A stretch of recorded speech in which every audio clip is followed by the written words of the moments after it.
Also noting he'll get to nominate someone new relatively soon when Powell's term as Fed chair ends next May. And we'll pick somebody that's good, and we'll pick somebody. I just want a fair job.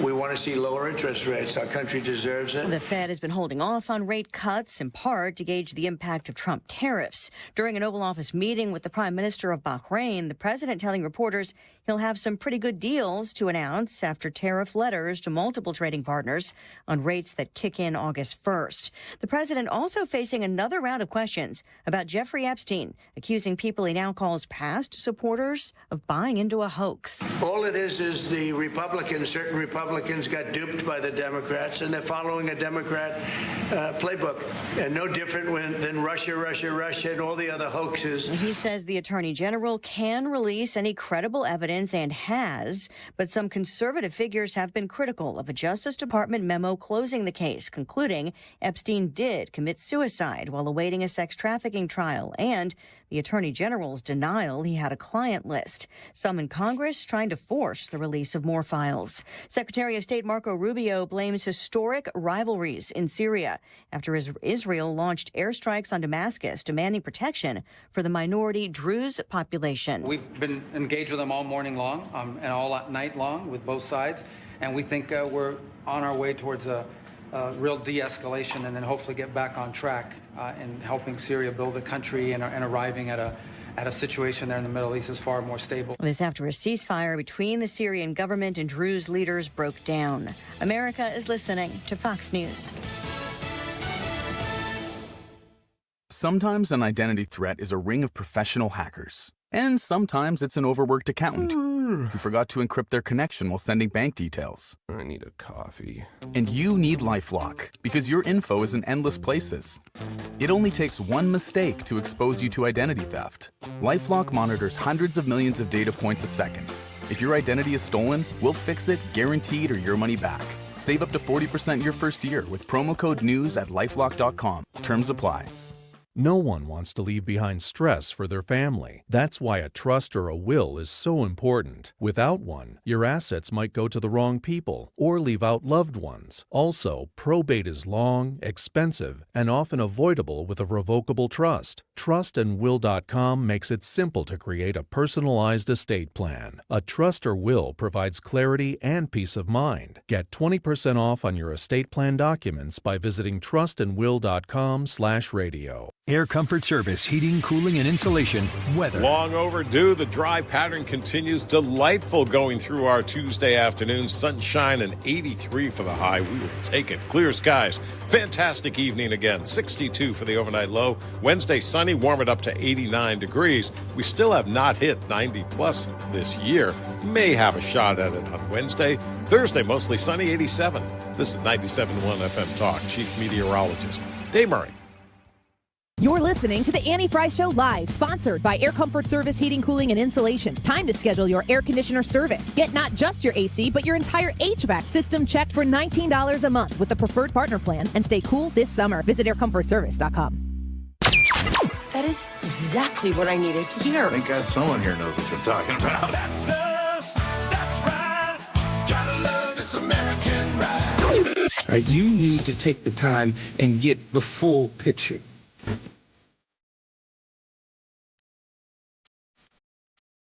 Don't get me wrong, I love the ladies. I mean, they rev my engine, but they don't belong in the newsroom.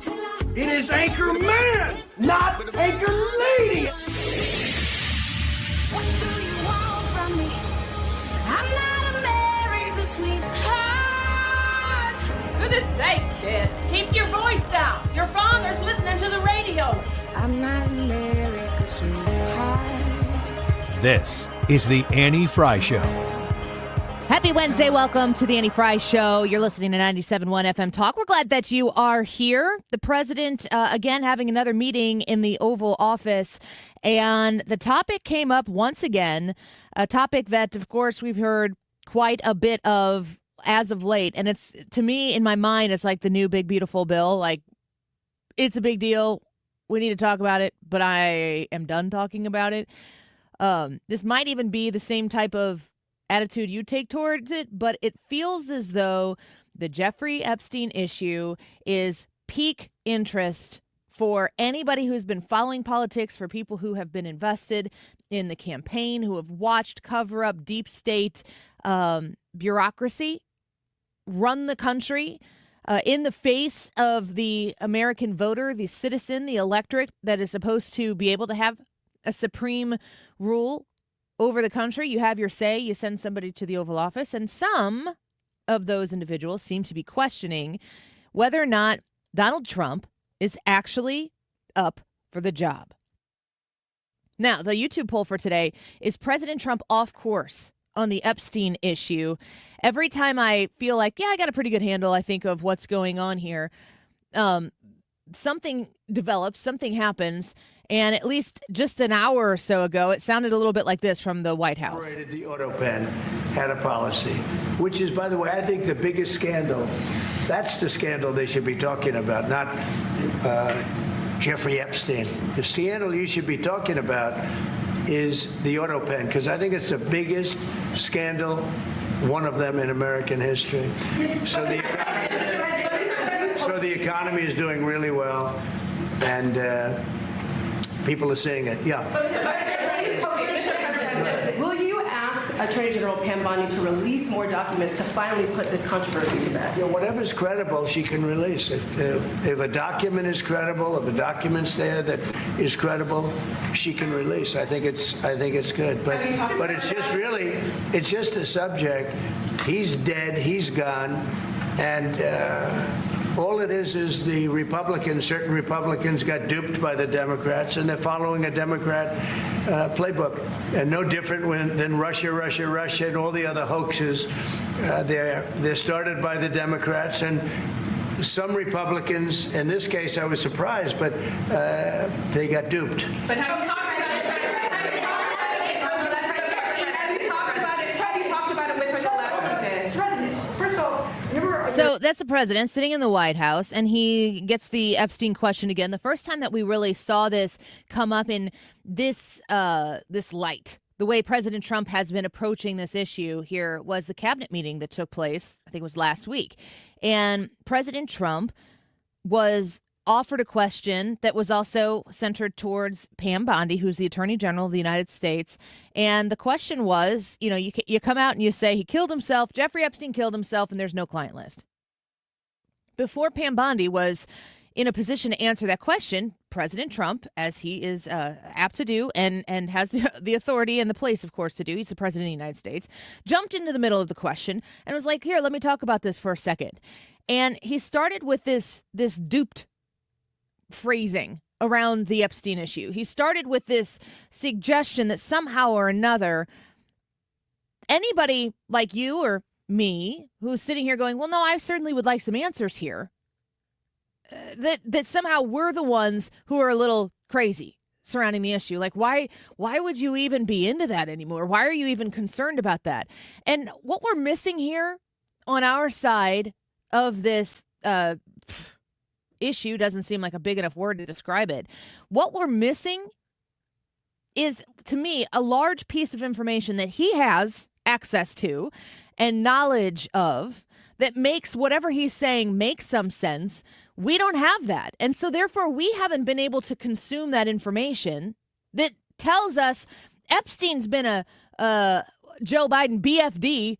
When you remember what he said about the Obamacare passing to Barack Obama on a live mic, he called Obamacare, the Affordable Care Act, a BFD. This is a BFD for most people, and definitely both sides of the aisle, to find out what was really going on with Jeffrey Epstein. What are the connections? Do we know that he was trafficking young girls? I think we do. We have facts based on litigation and a plea deal that he was offered in Florida, which was super, super weak. There are facts that are associated with this issue that makes us understand that this is a real issue. This isn't a fabrication. The fact that Jeffrey Epstein is absolutely, you want to use the word deplorable in an applicable sense, that Jeffrey Epstein absolutely qualifies for deplorable. When we have a constant drumming of Jeffrey Epstein sex trafficking, underage girls, high-profile people. When we have this factual information, you can't come out one day and just say, what are you talking about? Why do you even care about this? Which makes me think that President Trump has a clearer picture of whatever the current circumstances are, and it's unlike Donald Trump. In fact, I'm still inclined to trust Donald Trump that he has an end goal that requires this phase, but I'm becoming very skeptical of if he's making the right call. I don't appreciate being told that, if you're somebody who is a Republican who wants to know this information, that I'm just a foolish dupe. That's not something that I am willfully going, oh, well, yeah, you're right. My bad. I don't even know why I was concerned about this. I think the key part of this is that the people who want to know the facts and the truth behind Jeffrey Epstein, they don't want those facts. They don't want that truth just because it's going to be good for Republicans or good for Democrats or whatever. We just want to know the truth. We don't believe that justice in our country has been steady-handed. We don't believe that it has been applied to people like Jeffrey Epstein in the same way it would be applied to us. And we want to know the facts. Here's where I want to interject. If you're like, yeah, that's right, Donald Trump sucks and he's so wrong on this and I told you this was going to happen, hold your breath. Every time Donald Trump talks about this, he talks about how Pam Bondi has released everything. He uses another word. I want to key in on words that are being said with repetition from President Trump because he's the one who has actively, nobody really asked him to do this. This is where I feel like the unforced error is. Like, he didn't have to step into this situation. He could have left it for Pam Bondi to handle. And if she needs to be better at messaging, baptism by fire, lady, you're going to have to learn on the fly. He keeps using the word credible. If Pam Bondi had credible information to release, she would release it, which makes me believe wholeheartedly, and I am absolutely speculating, no, I did not get a binder. No, I did not go to the White House in April, and they're like, hey, before you leave, you want to see the Epstein files? It didn't happen. Why in the world would the Epstein files be left untouched? While Democrats, if you ask Donald Trump, stole the election from him in 2020, I think we all believe a varying degree of how secure the elections were or were not in 2020. Why would a bureaucratic deep state that includes the likes of James Comey, John Brennan, both of which have come under investigation the same week that the Epstein thing started to surface to the top again in a weird way. The same week that Donald Trump said, no, I'm going to bust through this wall and make myself the person who has to take the slings and arrows on the Epstein story. Why did he do that? And why does he keep using the phrase credible when he's talking about the evidence that the FBI and the Attorney General of the United States have access to? What he's doing publicly, repeatedly, this is not just a flippant one-off comment, of which President Trump is pretty versed, well-versed, and repetitive in the things that he puts out to the media. That's how he makes nicknames happen. That's how he, the word groceries. And then he goes into this whole thing about groceries and how it's an old-fashioned word. And we're all like, it's not an old-fashioned word. Might be to him. I don't know that Donald Trump peruses the grocery store. But he has these mechanisms that he uses. And the repetition of specific words for the purpose of essentially marketing specific thoughts or perspectives, he is intentional when he does that, and he continues to say credible. I am very curious, and this is just a big old fat question that I have that makes makes the thoughts turn in my head, and I don't have the answers to it, but sometimes maybe down the line we will. It's very curious to me that the same time that the Epstein story, that Donald Trump seems to be almost in a silly fashion, making the Epstein he's like, people need to stop talking about it, but I feel like the only reason we're talking about it is because he keeps talking about it. The same week that John Brennan and James Comey, who made up a bologna sausage story about Donald Trump and Russia collusion and used a campaign Hillary Clinton paid for dossier, which is full of a bunch of crap, to try to keep him, to steal an election. The same thing that they said that Donald Trump was doing with Russia, they were doing with Russia, but they were just making it up on the home front, and everybody was in on it. So we finally announced these investigations are going to take place. And now Trump's out there talking about credible evidence and the lack of credible evidence. I want to know what kind of access James Comey, John Brennan, any of those people who are inside the deep state who hate Donald Trump enough to steal the country from the people, what kind of access did they have to those files? I know people accuse/credit, depends on what side of the aisle you're on, Donald Trump of playing 5D chess. Sometimes I don't think that President Trump is playing 5D chess. Sometimes I think it's checkers because the libs are that easy. You tick them off, they react in a flailing, aggressive, public meltdown of a way, and then Donald Trump checkmates. It doesn't seem to me that the potential on the surface unforced error that President Trump is entering in here seems so obviously silly to me for him to just be like, hey, everybody, the Epstein thing is no longer a thing. High fives all around. We all agree, right? There's no way. President Trump is not a stupid person. I don't know if he's playing it right, but the one thing I'm sure of is that what we are seeing in public on the surface is the tip of the iceberg of whatever the disaster of record keepings, the fabrication, that possibility exists of Epstein records. What could they have done? They already have shown us what they're capable of doing. What could they have done? I think the system is a mess.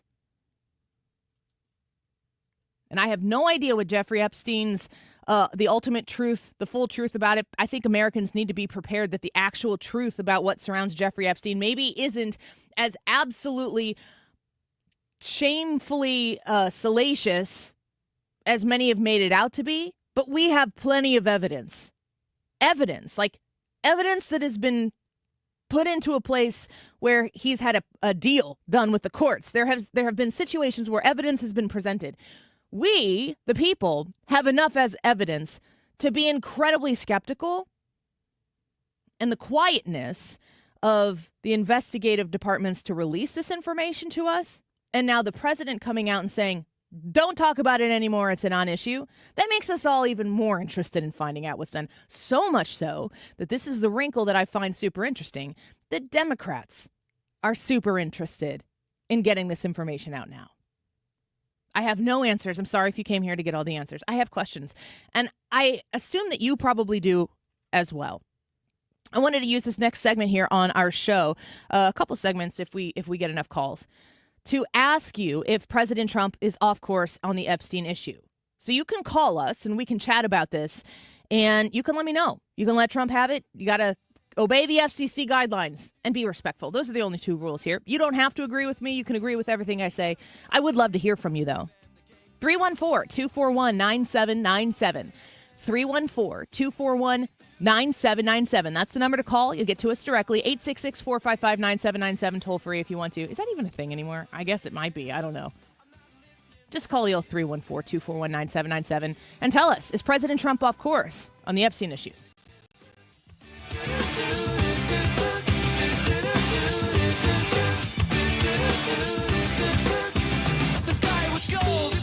So Infinite Vitality is in Glen Carbon, Illinois. They are easy to get to if you hit 270. It's not too far off of 270 at all. I want to encourage all of these signs of aging that you have as you hit your 30s, 40s, 50s, 60s, 70s, to not think that that's just your resolute future, that you can change it. You have the ability to influence it and affect it. And it starts with real factual information. We're real big on that here on the Annie Fry Show. So you sit down with the amazing people. They're so kind. They're so attentive. You're going to go in and you're going to be super self-conscious. I am a client of Infinite Vitalities. I'm a patient there. You're going to go in and you're going to be thinking all of these things about yourself. And then you're going to sit down with them and you're going to realize these people are amazing. And then you're going to get real facts about yourself. Blood draw that shows you why they can implement certain sorts of treatment for you that are going to help you recover from that constant fatigue, that dragging that you feel all day long, the difficulty sleeping. You're tired all day and then you can't fall asleep at night. Loss of libido and the sex drive that's just not the same as it used to be. There are solutions for all of this, and the only thing standing in your way is you. You got a phone on you right now, don't you? 618-486-1888. 618-486-1888. Call them and mention the Annie Fry Show when you do, and you're going to save a little extra on that hormone therapy and weight loss service. Infinite-vitality.com. Replacing your windows and doors. Don't settle for ordinary. Choose extraordinary with Renewal by Andersen, the full-service window and door replacement division of Andersen, a name trusted for over 120 years. Our exclusive Fibrex material combines the strength and durability of wood with the low-maintenance features of vinyl, giving you windows and doors that are twice as strong as vinyl, energy efficient, and built to last. For a limited time, get 25% off every window, patio door, or entry door with no payments for 18 months and zero interest. It's our best new client discount. Ready to transform your home? Dial pound 250 and say the keyword Windows to schedule your no-cost design consultation or visit rbastl.com. That's pound 250. Keyword Windows, or go to rbastl.com. Renewal by Andersen. Superior products, exceptional service.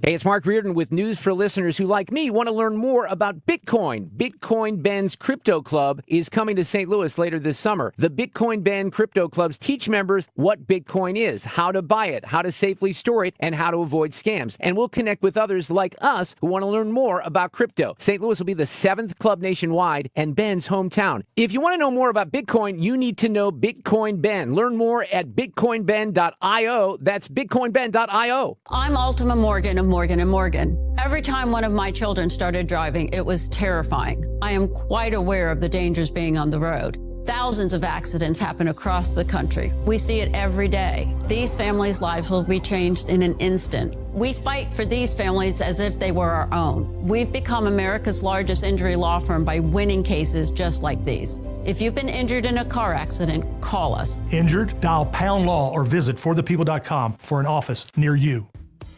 Speeding while driving gives you less time to react. Another car could turn out in front of you. A pedestrian could be walking their dog. Follow the speed limit to keep them safe. Speeding catches up with you. Paid for by NHTSA. Rooted in faith, grounded in family. This is the Annie Fry Show.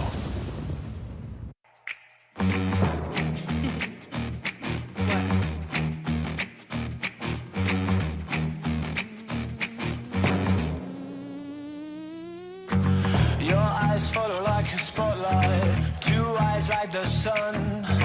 Go ahead, keep your distance from me. Soon you're gonna come. Very good. She says, I gave you all the credible information. And if she finds any more credible information, she'll give that too. What more can she do than that? I mean, honestly, what more can she do? So there you have the president saying that she gave you all the credible information. Does that not automatically imply that there is information that isn't credible? That Pam Bondi has had to look at, X amount of information, and she's had to sift through all of that information, and she's presented everything that's credible.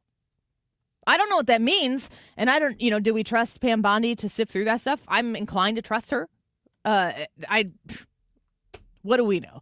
YouTube live chat poll today, if you go to vote on the Annie Fry YouTube channel, is President Trump, of course, on the Epstein issue, yes or no? We're opening the phone lines here in the middle of the 12 o'clock hour to see what you think about it. If you want to get in line, 314-241-9797, 314-241-9797. If you can't get through right away, just keep calling, and if a line opens up, you should grab it. We're going to take as many possible as we can today. Let's start with Scott. Scott, thanks for calling the Annie Fry Show. What do you think about President Trump's latest actions on the Epstein issue?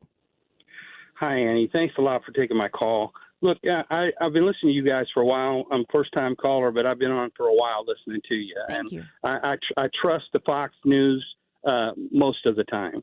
But the difficulty I have is when we talk about the talking point of today, we're talking about something the FBI has been in control of for a while, and the Democrats were in control for a while.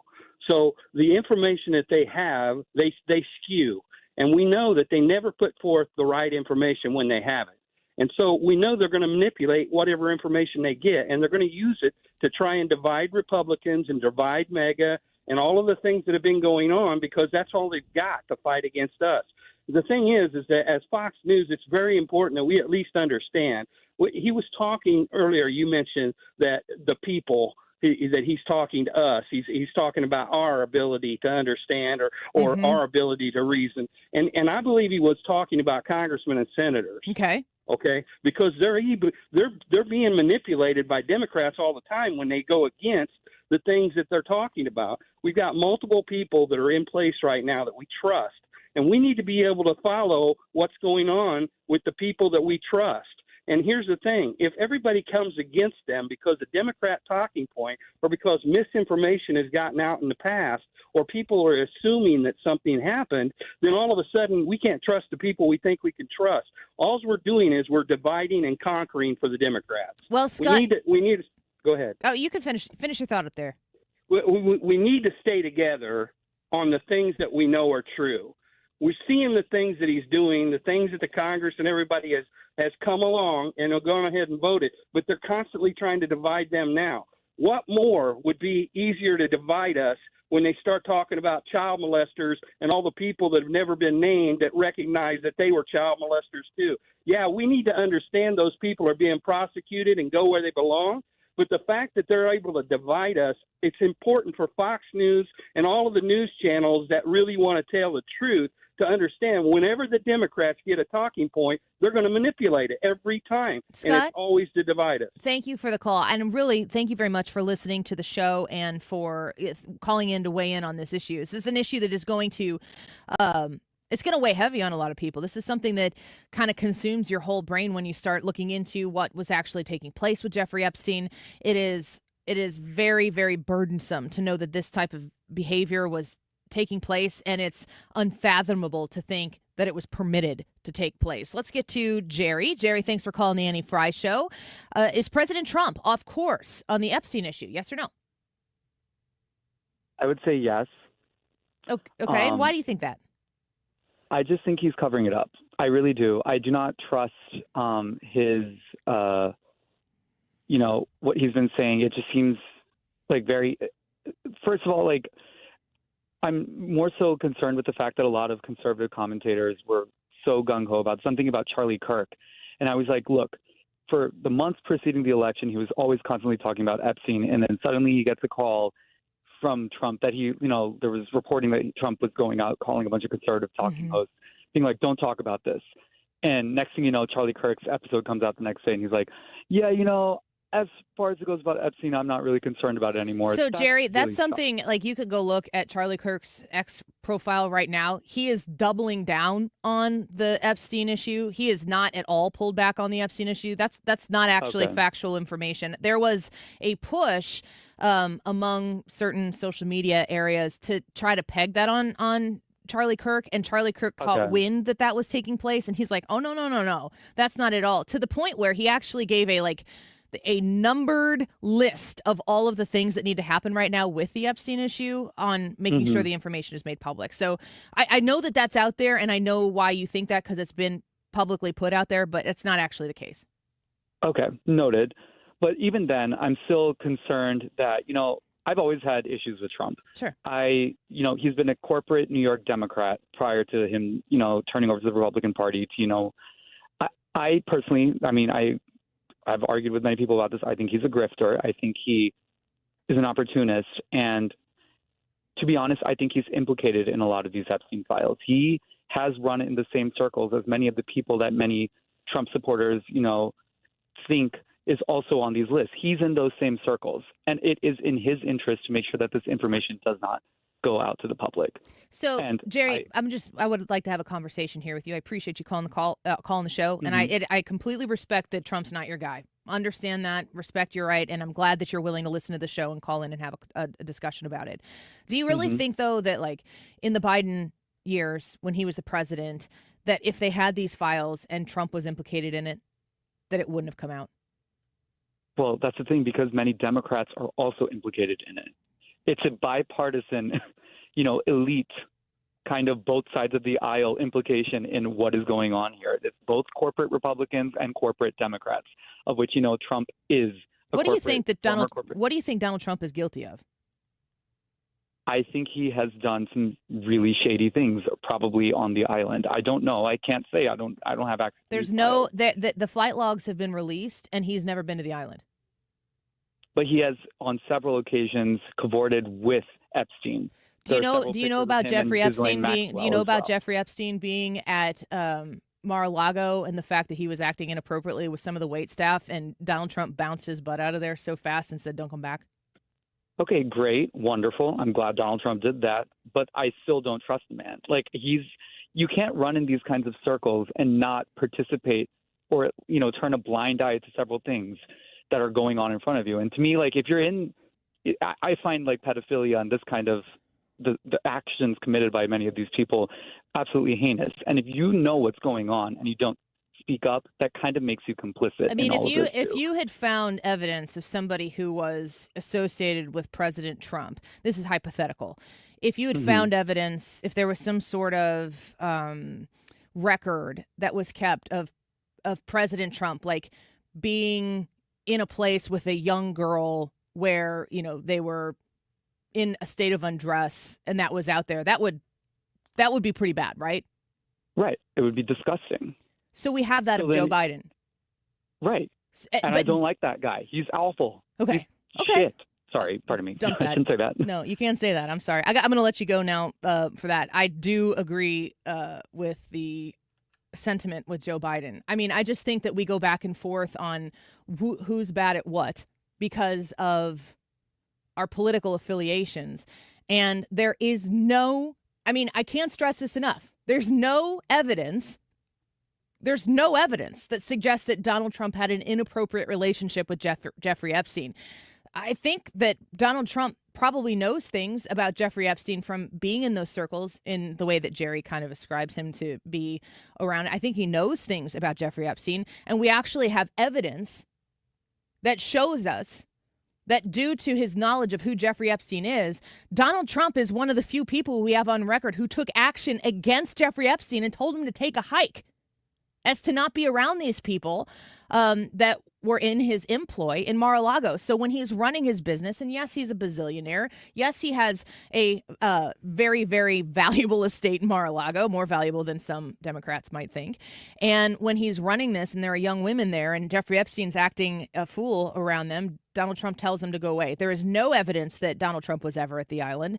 And there's no sensible reason to think that the Comeys and the Brennans of the world, who would, I'm telling you, like a fairy godmother, fabricate into thin air a Russia collusion story to suggest that somehow or another Donald Trump was in bed in some part in Russia with Russia to try to steal the election from the American people. Stealing the election from the American people was the cardinal sin in the 2016 election.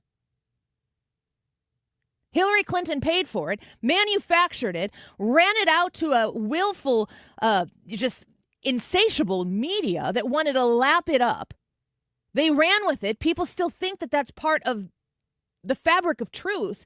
Why would they not have their hands on the Epstein files and do something with them that by the time Donald Trump got there, they're not credible? That doesn't mean there's not information there that is very bad. But if the documents are not credible and Donald Trump goes to release it, and immediately people can show that document's not credible because I can prove this part is false, it proves the whole thing false, everybody gets off the hook. Why does President Trump keep saying the word credible? I don't have the answer. I have a lot of questions. More calls, John, Chad, Mike, Chris, Cliff. I'm going to have to breeze through these when we come back, but I want to get you on the show. If you would like to weigh in as well on the YouTube live chat, you can vote in the poll. You can leave comments. Is President Trump off course on the Epstein issue? Yes or no? We'll be right back. Tonight, you could be cool, you could be shy. Say what you want, say what you like. 'Cause your body talks, your body talks. Your body talks. Home Shield Foundation Repair, online at Home Shield Foundation Repairs with an S.com. Uneven concrete is unsightly. It's dangerous. Trip hazards. Mom and dad are coming over to the house, and you cannot afford to let mom, trip up on the concrete, break a hip. Yikes, scary. Now let's talk about your business, your commercial property. You've got uneven concrete there. You've got liability, and you need to get that fixed, and you do not want to pay more than necessary. The cost-effective way is with polyjacking. It's a polyurethane foam that Home Shield Foundation Repair injects under the concrete, and it raises it up and it evens it out in a cost-effective way, much better than ripping out and replacing that concrete. Matt Hayes, the owner of this locally family-owned business, is going to assess your situation and make sure that you have the right solution ahead before you decide, these are the people I want to go with. You can trust Home Shield Foundation Repair, and you can call them at 314-227-9636 and make sure you mention that Annie sent you. HomeshieldFoundationRepairs.com. When you're approaching retirement, there are a lot of questions to answer. Do you have enough money to fund your income for life? How should you claim Social Security? And what's your plan for health care and long-term care? Hi, I'm Eric Robert, Director of Investments with the ClearPath Wealth Management Group at Stifel and host of On the Money Saturday mornings at 11 on 97.1 FM Talk. Don't leave your retirement to chance. It's crucial to understand and address relevant risks before you retire. Our team can help you get organized, guide you through critical retirement decisions, and create an investment portfolio designed around your needs. To schedule your free retirement plan consultation, go to clearpathinvesting.com. That's clearpathinvesting.com. Or call us at 636-695-2650. That's clearpathinvesting.com or 636-695-2650. Stifel Nicholas and Company Incorporated, member SIPC and NYSE. Is your home, business, or church looking tired, chalky, or in need of curb appeal? Go Rhino. Tired of painting year after year? Go Rhino. Our unique 3M ceramic technology is perfect for brick, stucco, aluminum, steel, color lock masonite, and more. It's backed by our 25-year transferable warranty to not chip, crack, or peel. Great if you're staying, and even better if you're selling. Our ceramic coating allows you to maintain all of your architectural features. The decision to do vinyl will leave your home looking like a plastic moldy box. With Rhino Shield, in 15 years, your home will still have that, wow, it looks like you just got it painted. We've done large condo complexes, parking garages, pole barns, and commercial strip malls. We coat sloped and flat roofs to extend their lives too. Evaluations are free. 877-25-RHINO or 877-25rhino.com. See what we did there? Genius. Tell them, ladies. Don't paint, don't vinyl, go Rhino Shield. Never paint your house again. Rhino Shield. Today's YouTube live chat poll: is President Trump off course on the Epstein issue? Yes or no? Jump on Annie's YouTube page and vote in the poll. Leave us a comment telling us why you voted the way you voted. We're also giving away Creed tickets, so keep listening in the show.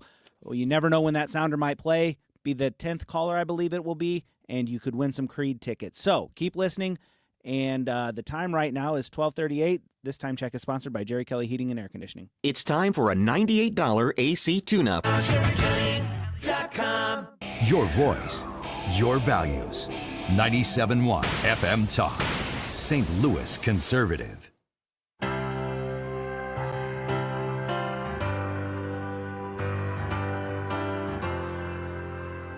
Welcome back to the Annie Fry Show. We are taking calls right now on that YouTube live chat poll Brad was just mentioning. And I got a lot of calls here, so I think we're going to push Wiggins America to the 1 o'clock hour. Eric Schmitt's going to be with us at 1:30, so I'm looking forward to talking to him. We'll probably do Wiggins America right after that. But I do want to get to your phone calls and hear what your thoughts are on how President Trump is handling the Jeffrey Epstein issue. He says that there are some Republicans who have gotten duped and that Pam Bondi has released all the credible information. And I want to highlight how often the president uses the word credible when he's talking about the information that Pam Bondi has been made available. It makes me think that there are corrupted files, corrupted information, and that is putting them in a legal bind to come out with whatever they might have. If you want to get in line, we'll try to take calls for the rest of this hour. 314-241-9797. One line open right now, 314-241-9797. Who has been waiting the longest? Let's get to Chad. Chad, thank you for calling the Annie Fry Show. What are your thoughts on how President Trump is handling this? Hi, Annie. I think he's doing the best he can. I think he's doing a good job with it. My only fear is that I still think that this list probably exists. Whether, like you said, whether it's a credible list, I don't know. I think it's probably got people from both parties on it, and I'm just going to make a prediction and say that it's going to come out before the midterms. Yeah, one way or the other, Chad. I think you're correct on that. And I think that what we see with the way President Trump is handling this, there could possibly be they're handling it the correct way from an administrative legal standpoint, but messaging wise, what are you doing? And it does feel very much so like Pam Bondi.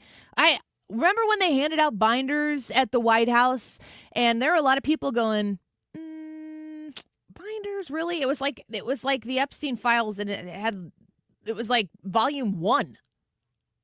You don't. That's like creating a new event and saying it's the first annual. You don't know that. Your event might be an epic failure, and you're like, I never want to do that again. You get to call your event annual the second time around, and then it's become an annual thing. Volume 1 on an Epstein file binder just seems like a weird way to handle that situation. And knowing that those influencers who were at the White House that day for some other particular reason were handed these binders, they didn't go there to get them. That was kind of like a surprise. You're here on a lucky day behind door number 1, the Epstein files, volume 1. Weird, right? Seemed weird to me. Let's get to Mike. Thank you for calling the Annie Fry Show. Mike, what do you think about how President Trump is handling the Epstein files? He could be a little smoother, but he's doing the right thing.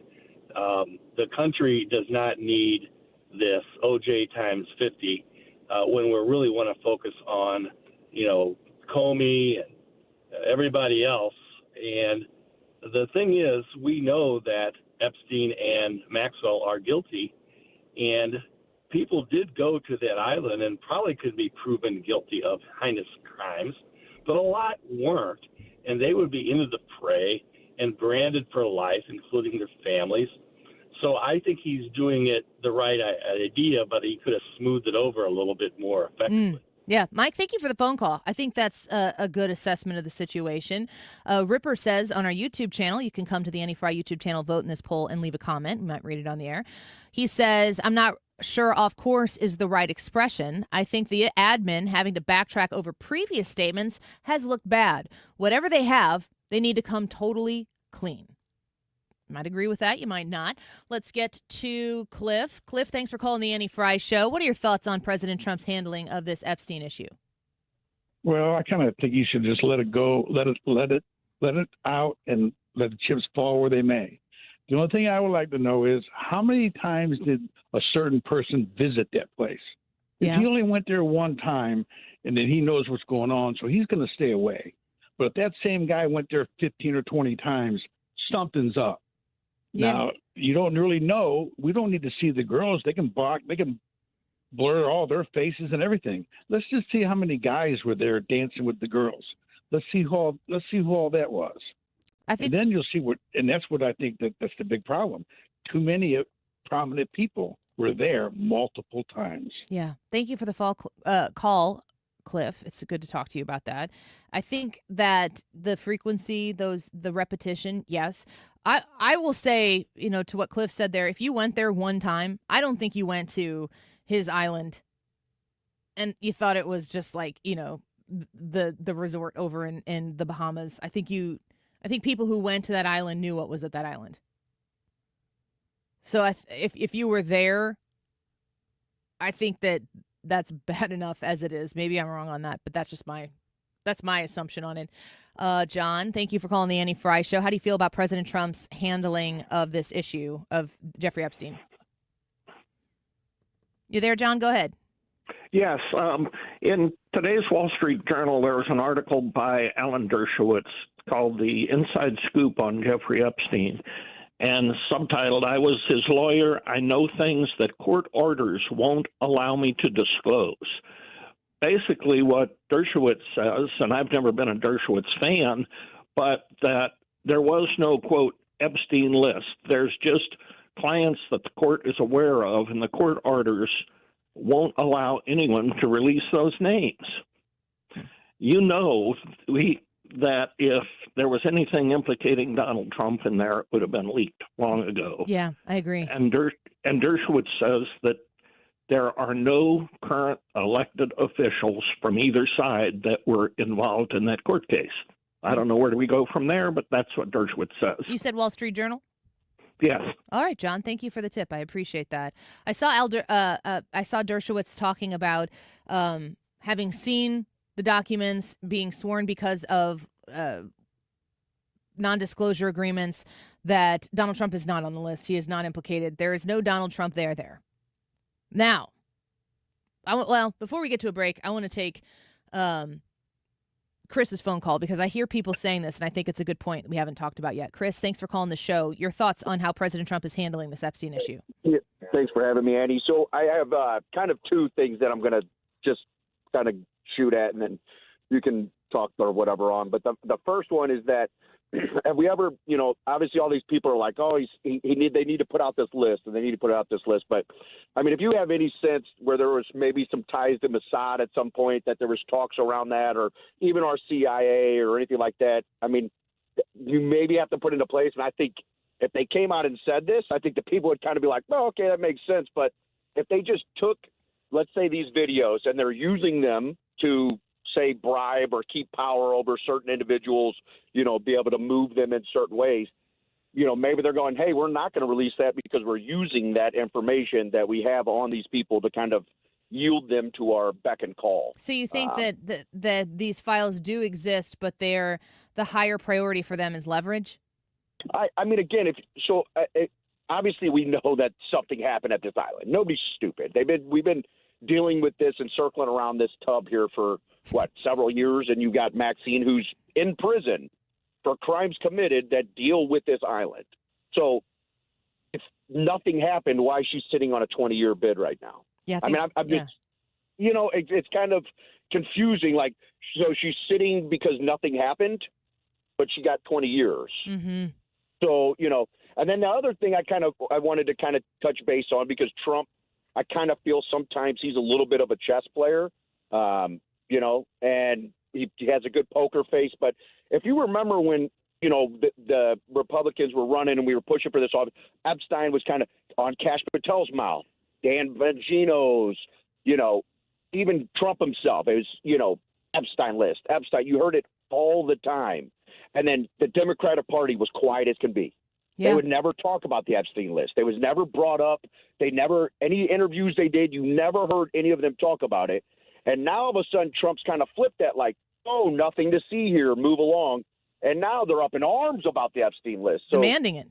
Yeah. So there's a part of me that goes, Trump was kind of, holding off because he didn't want to ruin, because again, I think there's people from all over, famous people, politicians. Yeah. I mean, wasn't the picture of Clinton a dress from Epstein Island? I think so. So it's weird. Obviously, there was funny business going on there, but I just wonder if it's a strategy of Trump to be like, no, nothing to see, and then now all these Democrats are going to be up in arms, and then Trump's going to go, oh, okay, here you go. Here you go. Kind of like you asked for it, you guys wanted it. Now there's no rolling it backwards. I just kind of wonder, I mean, I kind of feel like just say something. Chris, I think you're onto something here. At least that's been my thought too. Thank you for the phone call. I appreciate you. Thanks for having me. Listening. Yeah, I feel like the connections that have been alleged with the Epstein situation are global. How is the commander-in-chief using them? That's the thing about Scott Adams that was put out there that we talked about a little bit earlier. I think I retweeted it. All right, a quick break. We've got two callers holding right now. We're going to get to, I think, a Kevin and an Eric. So stick around. If you've got thoughts on this as well, we'd love to feature them on the YouTube live chat. And is President Trump off course on the Epstein issue? Andy says yes, no question. Well, there is a question. It's a poll question, but you can just make a simple yes. We'll take that, Andy. We appreciate it. We'll be right back. Don't go away. See wants the return of a stay on the moon. She listens like spring and she talks like June.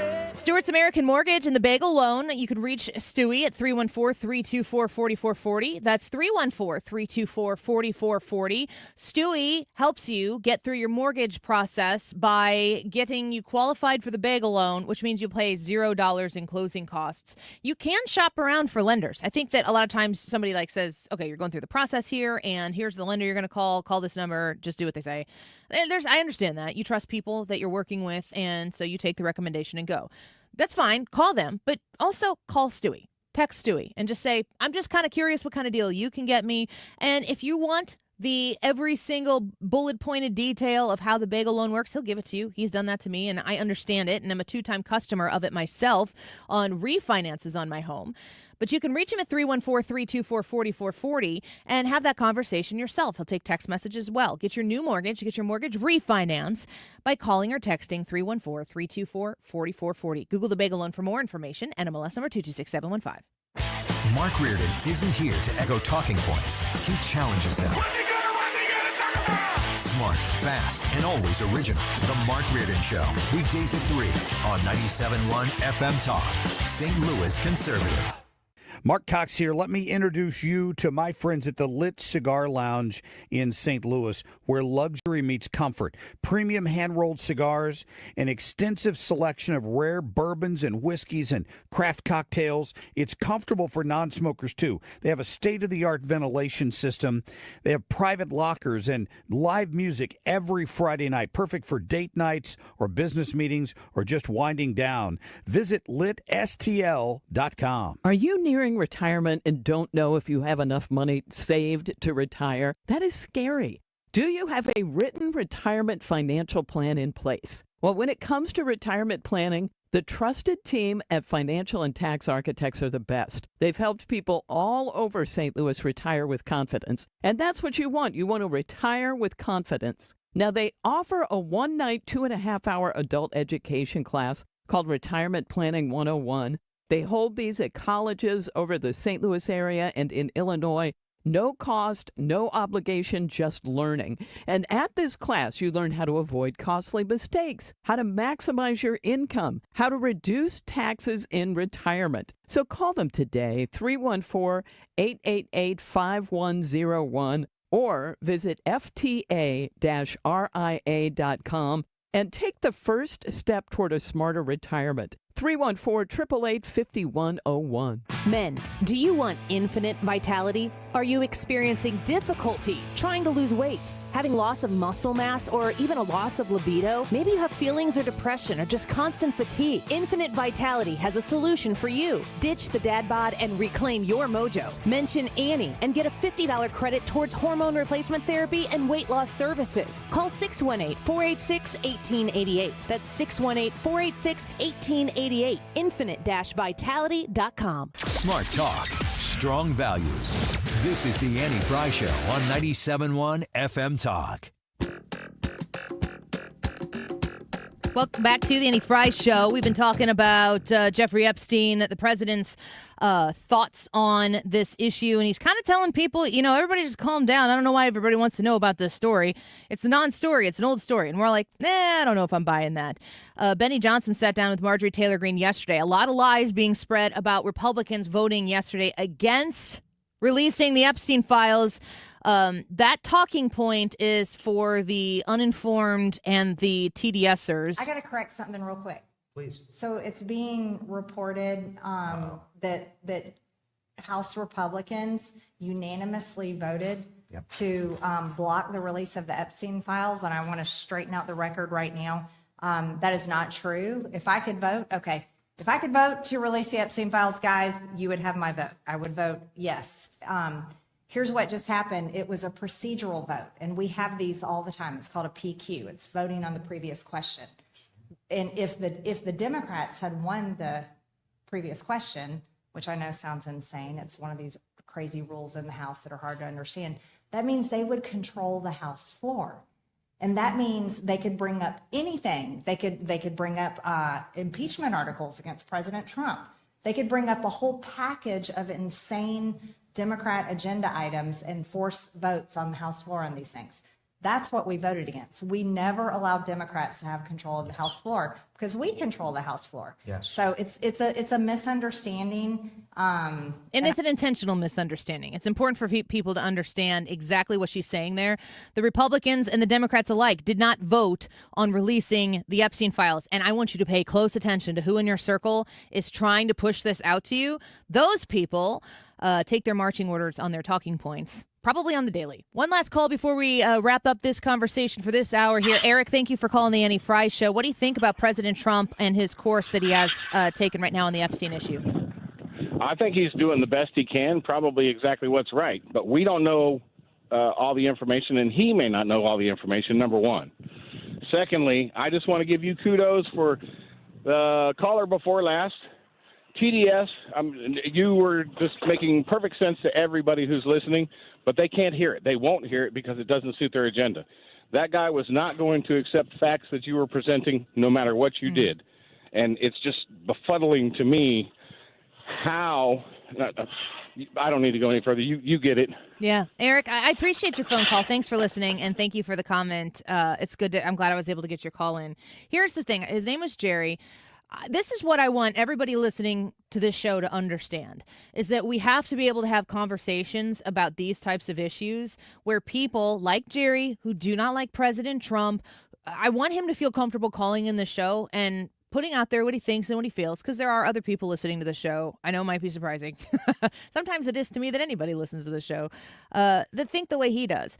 But when we have these conversations publicly, we can kind of shake out the things that make the most sense to the most people. And you can't do that if you have a place where all I ever do is call people libtards. I'm not going to call people libtards.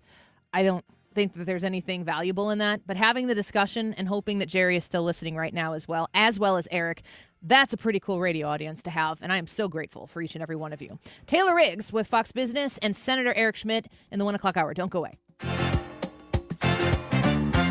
Why do the national tax resolution firms need the tiny fine print at the bottom of all their TV ads? Hi, this is Lance Story with the Lance Story Law Firm. You don't hear fast-talking disclaimers in our ads because the claims we make are 100% transparent. The Lance Story Law Firm primarily focuses on one thing, IRS problems, and we're regulated by the Bar Association, and we have a AAA rating with the Better Business Bureau. IRS issues are serious legal issues. The Lance Story Law Firm has helped thousands of clients navigate the best resolution plans, and we tell you up front exactly how much it'll cost. Tax resolution law is all we do. So before you send money to some out-of-town, high-pressure salesperson, give us a call at the Lance Story Law Firm, located right here in St. Louis. Call today to schedule your free consultation with me, 314-260-6120, or visit LanceDruryLaw.com. The choice of a lawyer is an important decision and should not be based solely upon advertisements. The Retirement Advisory Group, we're having another event, and I would love to see you there. But you got to reserve your spot before they are all taken up. 314-993-9494. 314-993-9494. When you come hang out with us, it's a brief hangout. The event starts at 6:30. It's at the Plaza Frontenac on Tuesday, August 5th. The event starts at 6:30. So if you're coming from point A to get to point B at the Frontenac Hilton, you need to be there by 6:30. Now, I'm going to get there at 6 o'clock and try to meet as many of you folks as I can before 6:30. Have a nice little conversation. I will remind you that they have snacks, free snacks to go along with a free event. That event beginning at 6:30, Mark Cox, Mark Reardon, and I are going to hand it over to Thomas Helbig, to Bob and Tammy Kershaw, so that you can spend probably a total of 45 minutes listening to what they have to say. It doesn't suck up your whole evening. It doesn't cost you anything, and you only need to make a phone call to reserve your spot. 314-993-9494, online at retirementkey.com. You've been listening to the very popular Wellness One for many years, Saturdays and Sundays on 97.1 FM Talk. We're happy to share that we've expanded the show to 4 times a week. Yes, 4 times every weekend. Saturday at 10 a.m., Saturday at 8 p.m., Sunday at 9 a.m., and Sunday at 2 p.m. It's the same great show designed to cut through the nonsense and provide you a common sense, science-based strategy for a healthy life. So join TJ and Aaron for Wellness One.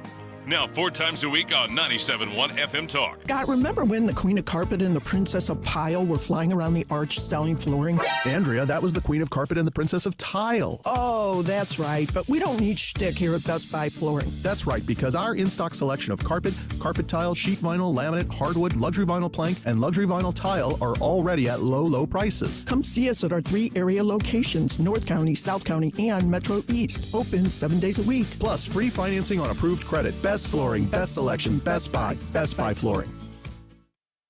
KFTK FM Florissant from the Kaufman Townsley St. Louis's Injury Lawyers Studio. Call 314-500-5000. That's 314-500-5000. All on the free Odyssey app.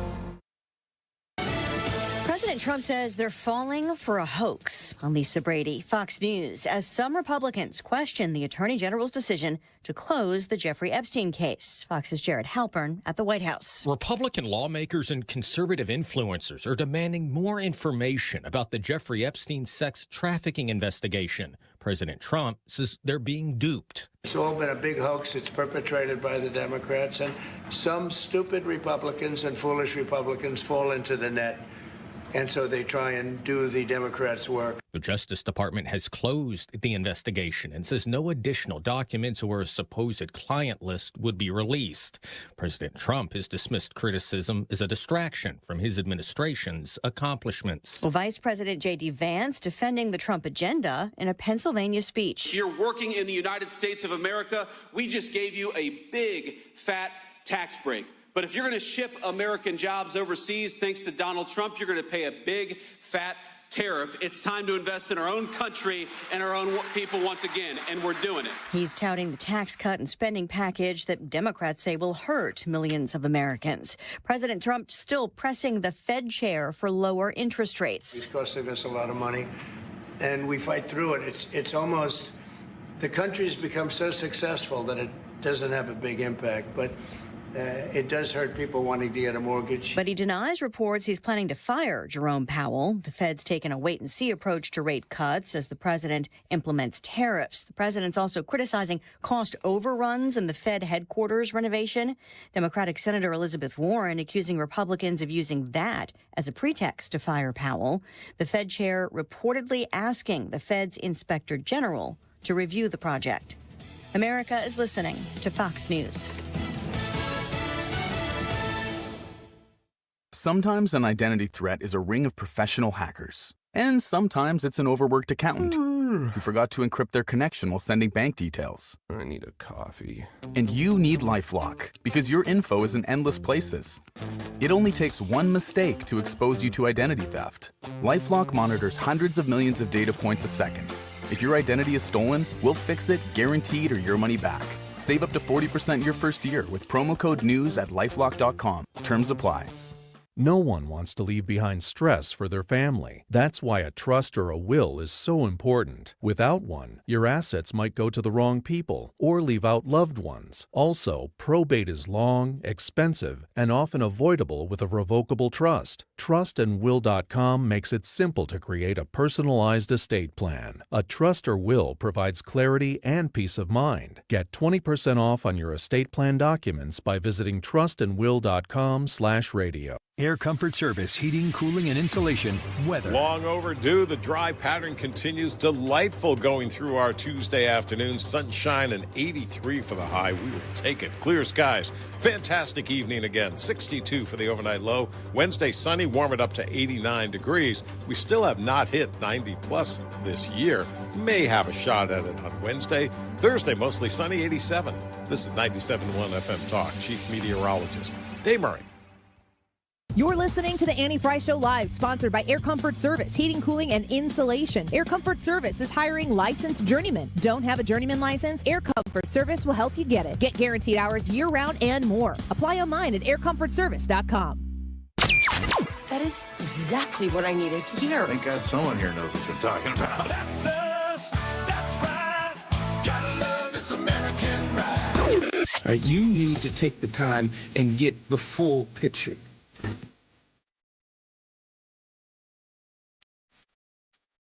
Don't get me wrong, I love the ladies. I mean, they rev my engine, but they don't belong in the newsroom. It is Anchor Man, not Anchor Lady.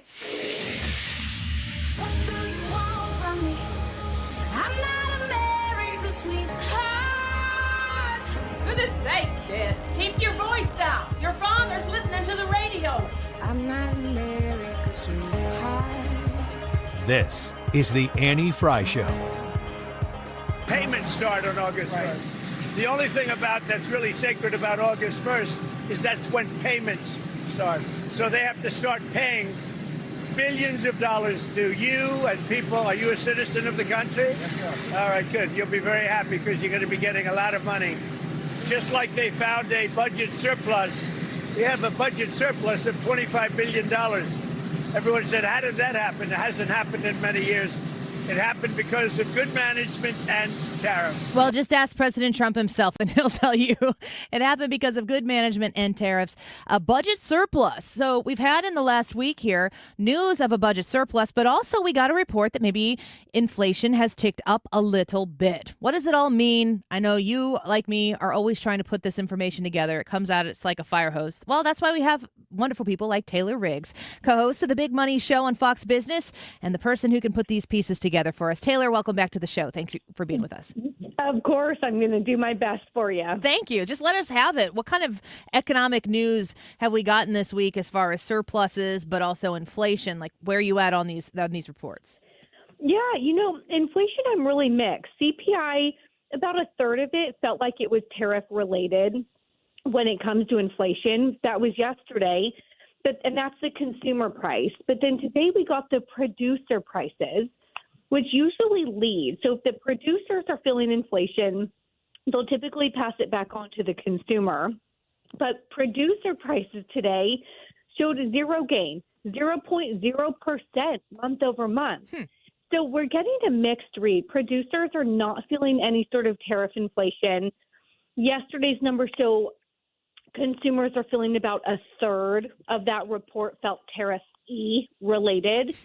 But overall, it's been actually a lot better than people expected. Yeah, that's kind of what my emotional, I'm constantly trying to tap into the emotions. I watch you wonderful people on Fox Business, and I'm like, are they freaking out or not? And if you're not freaking out, I feel a little bit better. It's kind of the barometer that I have. We try to bring the calm yes. To the storm. And I think, if you had freaked out, you and I talked about this, you would have missed the route. The S&P 500, the markets are at a record high. Mm-hmm. If you had been so afraid of all of this and sold, you're up 6% for the year. It's over 10% from the bottoming after Liberation Day. And so there's certainly appliances are up.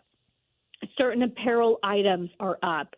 But overall, the market is resilient. We heard from all of the big banks this week. Every credit card company, every auto loan lender, every mortgage home lender, they say things are pretty good. The economy is resilient.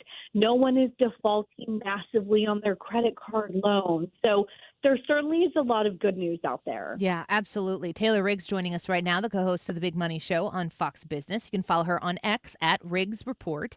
A lot of talk about Jerome Powell. We know how President Trump feels about it. Doesn't matter what the topic is. We'll get a jab in there for Jerome Powell. I don't know what he's going to talk about if he does in fact resign or what we hear potentially get fired. There's some talk about that right now.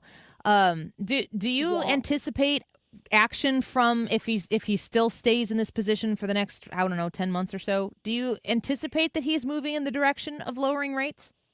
Yes, it will not be in July. It will be in September and December is typically consensus right now. And then we did hear from the president. We took the president live in our show at our noon Eastern hour because the president did come out and say that there have been reports that he will fire Powell. And the president said, I'm likely not going to do that. I'm going to let Jay Powell serve out his term through next May of 2026. And that's good, typically, because you really don't want the president interfering and meddling with that, even if you feel like Jay Powell has been political, even if you feel like you've served up a jumbo rate cut 2 weeks before the election to juice Kamala Harris. It really is much better to have stability and let him finish out his term. So I actually love the president today coming out and saying he talked about it. He talked a lot with a group of Republicans about firing Powell, and they recommended that he do it. And the president said, but I'm not going to do it. I'm going to let him sort of finish out. But what that does mean is, yes, we'll likely get a rate cut, not in July, but in September, and then December. And then we'll have to see, because inflation isn't perking up. But you could actually get a lot of high growth from the big, beautiful bill that is now the big, beautiful law. And that could actually spur. That's a BBL. 3% Exactly. I love my co-worker, Dagan McDowell. She Yeah. says, we are not talking about Brazilian butt lifts. I'm talking about the big, beautiful law. The new BBL is what we're calling it. You get wild over on Fox Business, man. People don't even know. Try to have fun. We're speaking with Taylor Riggs right now. Let me ask you just like this isn't really like news of the day thing. This is a bigger picture, and I need to talk to a smart economist to get some sort of framing for this. But when it comes to Jerome Powell, I think I heard Kennedy talking about this on Outnumbered today on Fox News. They're like, oh, should he fire him? Should he resign? Well, Kennedy starts talking about how we should end the Fed. And, we've heard other people in the Senate make that type of comment. And then they start talking about central banking. And I'm thinking, I wonder what percentage of the American voting base, consumer base, tax base understands the concept of central banking and what the purpose of the Fed is. Is it possible for you to give me a very, very, very basic understanding of that? Yeah, totally. So Congress actually created the Federal Reserve Act back in early 1900s. I don't know the exact date.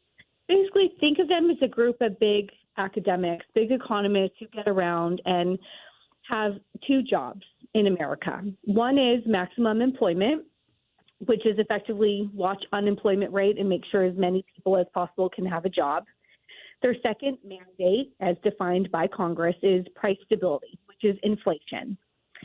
Make sure that you get, on average, over the long run, about 2% inflation.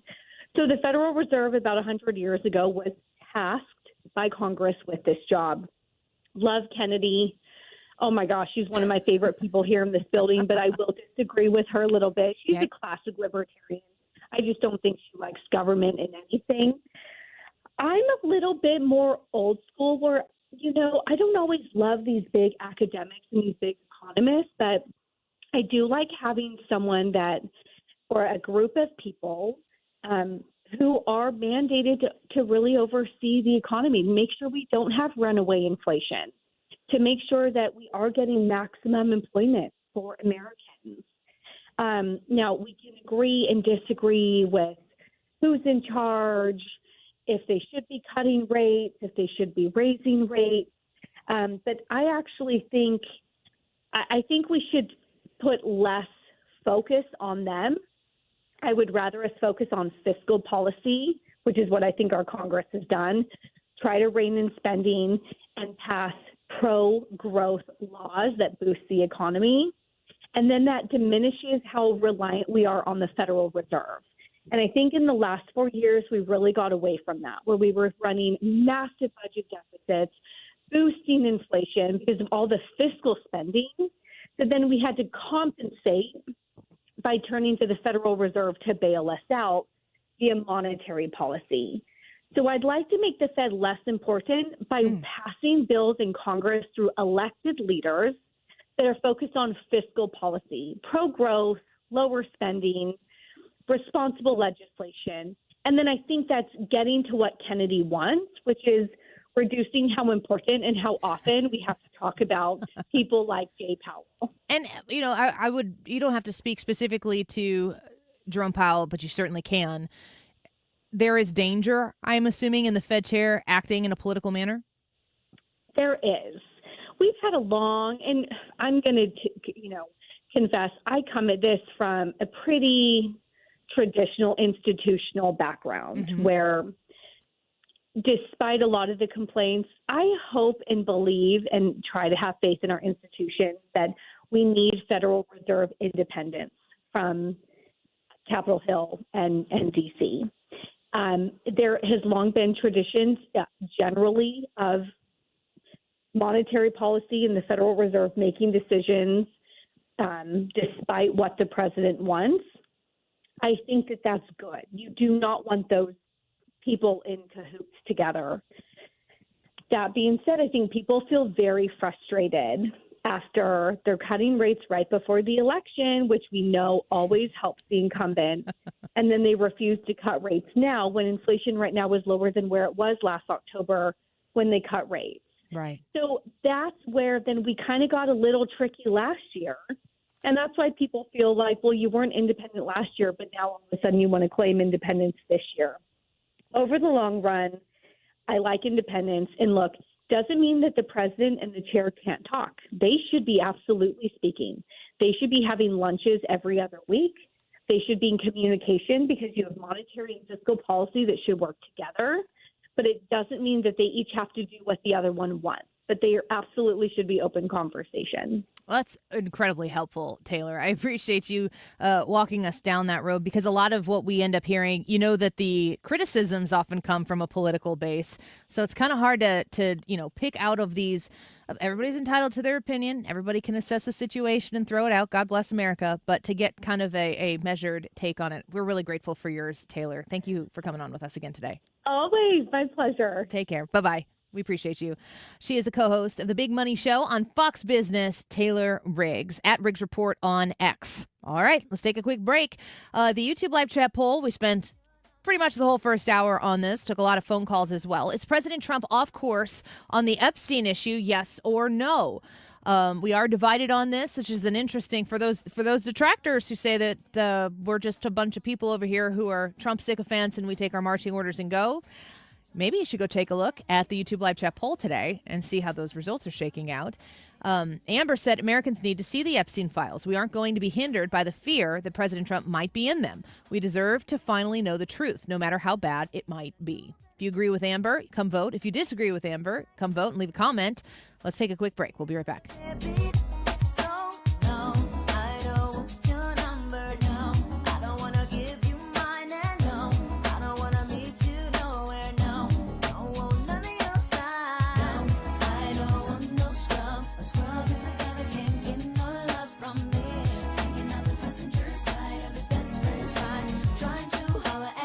The Diamond Shop, find them online at thediamondshop.net.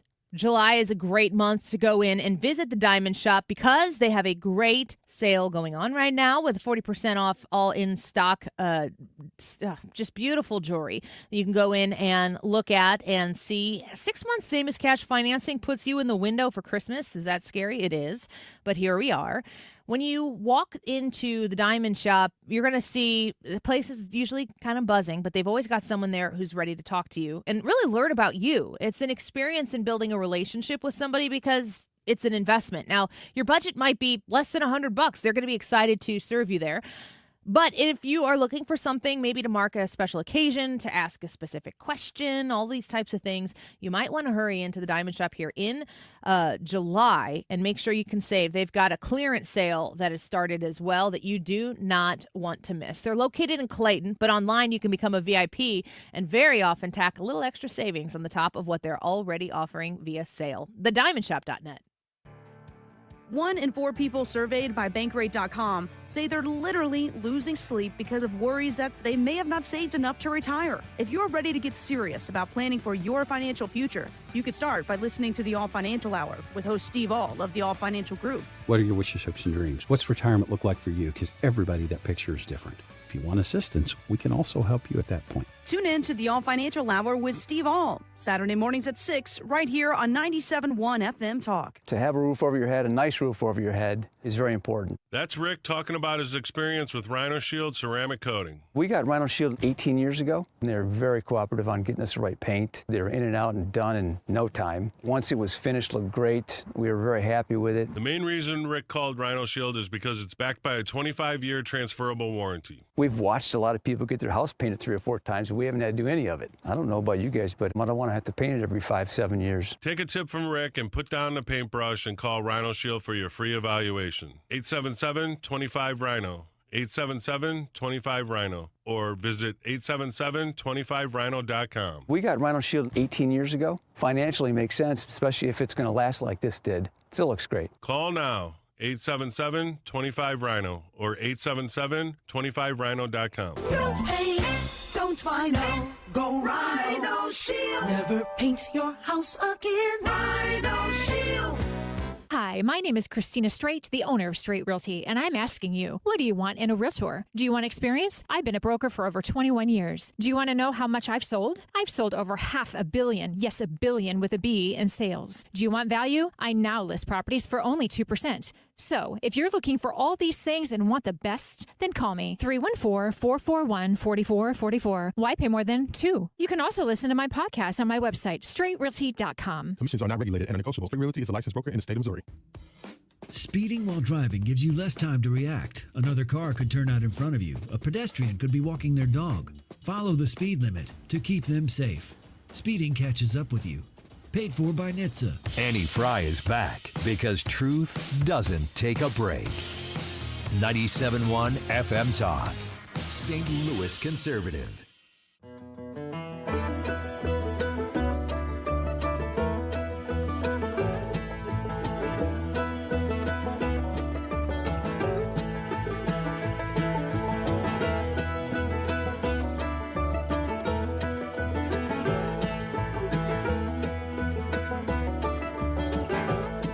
Guys, bluegrass fans? I am. No? Does this music offend you? Does this make you? Me. Does it make you go, "Oh gosh, make it stop"? But that's not offending. That's just saying, "Oh gosh, make it stop." I'm not like, "Oh my gosh, this music just makes me sick." I'm just like, it's not really my thing. I'm gathering that you're not a music snob. No, I've gotten more and more chill when it comes to music the older I've gotten. I've become very open to a lot of different music. You're refining your palate, Ethan. What about you, Brad? Do you like bluegrass? I don't seek it out, but when it comes on, sometimes it's a mood. It's just like, I need to listen to this now because this is how this fits everything that I'm doing right Ethan, now. when you hear bluegrass, what image comes to your mind? Well, I mean, a banjo for sure. Bumper peeing for sure. And a pickup truck. Yeah? Yep, a one dude. One that looks like it's seen some things. Pleated jeans. What? Pleated? With a button up shirt and a cowboy hat. Wait, stop. Pleated? Are you Googling pleated? No. Yeah. Pleated means, it's like the old kind, guys, stop wearing pleats. Just don't. Pleated is up around your waist, and it creates that little balloon around the waist. What did you mean? You didn't mean pleated, right? No, I don't think so. I heard in a cowboy movie one time, pleated jeans, so I just went with it. Maybe it means something else that I don't know. That's possible. I don't think that there are many cowboys worrying about their pleats. Okay, jeans. Correct me if I'm wrong. Jeans. Yeah. Plaid? Yeah, plaid can definitely be in the mix there. A little straw, a string of wheat in the guy's mouth. Definitely that. Mm-hmm. Yeah, and then, like I said, in the background's definitely like a lone road, just an empty, quiet back road with just cornfields on the side. Maybe beans on one side. Ron says banjos make everyone happier. You cannot play a sad song on a banjo. Steve Martin did a bit on that. Have you ever seen Steve Martin? You know who Steve Martin is? I do know who Steve Martin is. Gosh, yes. this is where I always back myself into. I'm asking you a question, and you're like, yeah, you've got to look on. You're like, Cheaper by the Dozen and Father of the Bride, right? And King Tut. Have you ever seen him play the banjo? Mm-mm. He's good. Mm-hmm. Really? Actually good? Yeah. Really good. As a band. What? I would go see him and his band. Have you seen him? On TV. Interesting. Steve Martin. Janine comments on YouTube, banjo, barf. I mean, lady, a few words. Yesterday, if you tuned into the, it's kind of weird. I don't traditionally wear green clothing, but yesterday I wore a green shirt. I would say olive green. You can go to the YouTube and see it if you cared that much. Today I have a camo green shirt on, and I was looking for that green shirt yesterday when I came downstairs. I was trying to get ready, and I was laying on the kitchen table. I knew it was because I just bought it, and I said to my 9-year-old, "Hey, Evelyn, will you go get my green shirt? It's on the table." And she's pretty good at being able to find things. And she couldn't find it. And she came back. She's like, it's not there. And then I walked downstairs. Well, lo and behold, the green shirt's sitting right in the middle of the table. I picked it. And I'm like, what about this? See, that's something I would do. Well, she goes, that's not green. And I go, it most certainly is green. What color would you call this? And she goes, puke green. And I just thought, got 'em. Kids are just like, super, super direct, and they will not know at all what they're saying to you. And Kids, they just let you have it. and pretty much all dudes. Dudes Like- don't say that stuff to women, though. No, not like that. I was meaning more so like if you, I would have probably done something really similar. Where like if you said find a green shirt, and then What color shirt am I wearing right now? it's green, It's but it's green. not the green that like when you say find No, the no, green no. shirt, it's not the green that pops into my mind. There are shades of green. There's I literally a know. shades of green resort at Disney World. I for am military not people. saying that this is right. I'm saying this is how the male brain works. It's simple. What color is green? What do you mean? What color is green? Yeah, that cup that Brad's holding right there. That's Kelly? green. It's like yeah, Kelly green, That's a bright good one. green. Yeah, that's a good green. That's You green. don't like my shirt? I didn't say I didn't like It's your shirt. exactly Kind of sounds like you didn't like my shirt. I said that that's not the color green that I picture when you say or think of green. That Really, is what not I'm I think of. gathering here is that you do not like the military. You're right. I'm anti-military. Yeah, I'm glad we got to Gosh, the point of this. Ryan's got to get back here to It shore up took some a little common sense while. on this show. Took a little You're while. but- settling in nicely. Hey, I'm not trying to, say that that's not green, but Ender sure doesn't think it's green. Just saying. Ender, no, he said that this is BA green. Thank you. He said definitely not green. He's also colorblind. Wait, is he actually? He thinks it's red. Is it red green? Isn't that the? Anyway, Can you the male dress- brain compared to children's brains, Can not you that dress different. yourself? Do you like? How do you prepare your closet, Ethan? How do you I- prepare your? Let's put aside the athleisure side of things. You're going to somewhere nice, or you're gonna put on a Sunday best or something like that. Do you need help? Do you or a trusty second opinion? It's not that I need the help. It's that if I don't have the help, I have to think a lot harder. So I'm going to go to the help if it's there. I'm going to lean on my wife as much as possible. Mrs. Hannaford, as in your wife, not your mother. I said my wife. I know that. Oh, you're I'm saying- clarifying. Got it, yes. Does Mrs. Hannaford pick out your outfits for like weddings? Does she tell you what to wear? I ask her. I say, hey, like, is this good? Do you want this? And here's the thing: is she actually ends up being more chill and laid back than I prefer because I'm like, just tell me what to wear.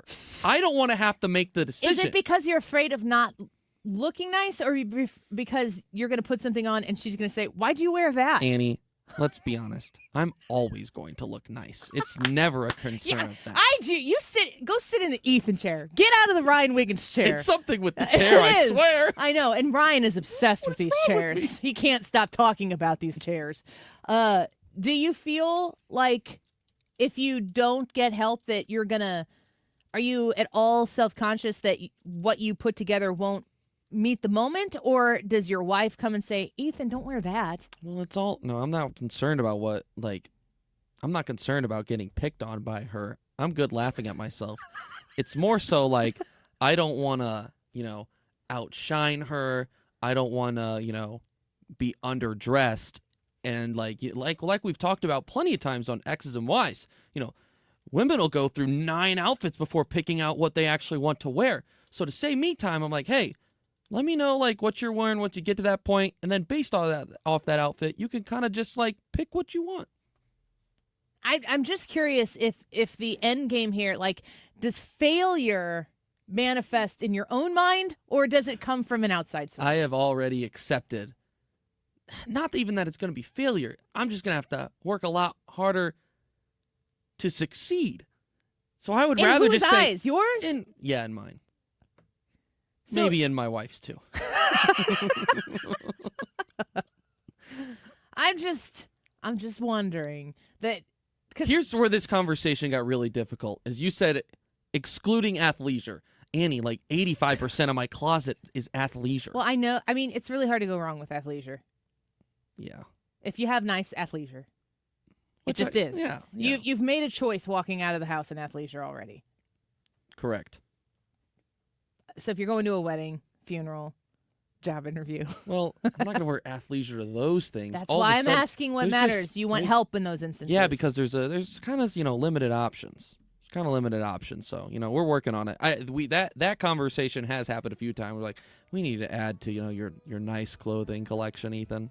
That has happened a couple Would you times. be happy if she just went out and added for you and just put it in your closet and then you were like, there it is? Yeah, I trust her enough. And then you don't have to go through the shopping situation? Yeah, I'd be okay with that. You'd be fine with it? I think so. All right, let's take a quick break. Eric Schmidt's going to be on the show here. I think in a little bit we'll get to the bottom of that. They have a vote-a-rama taking place on the Senate right now, so the senator is doing the job of the people and he's voting. We'll connect with him soon. Let's take a quick break.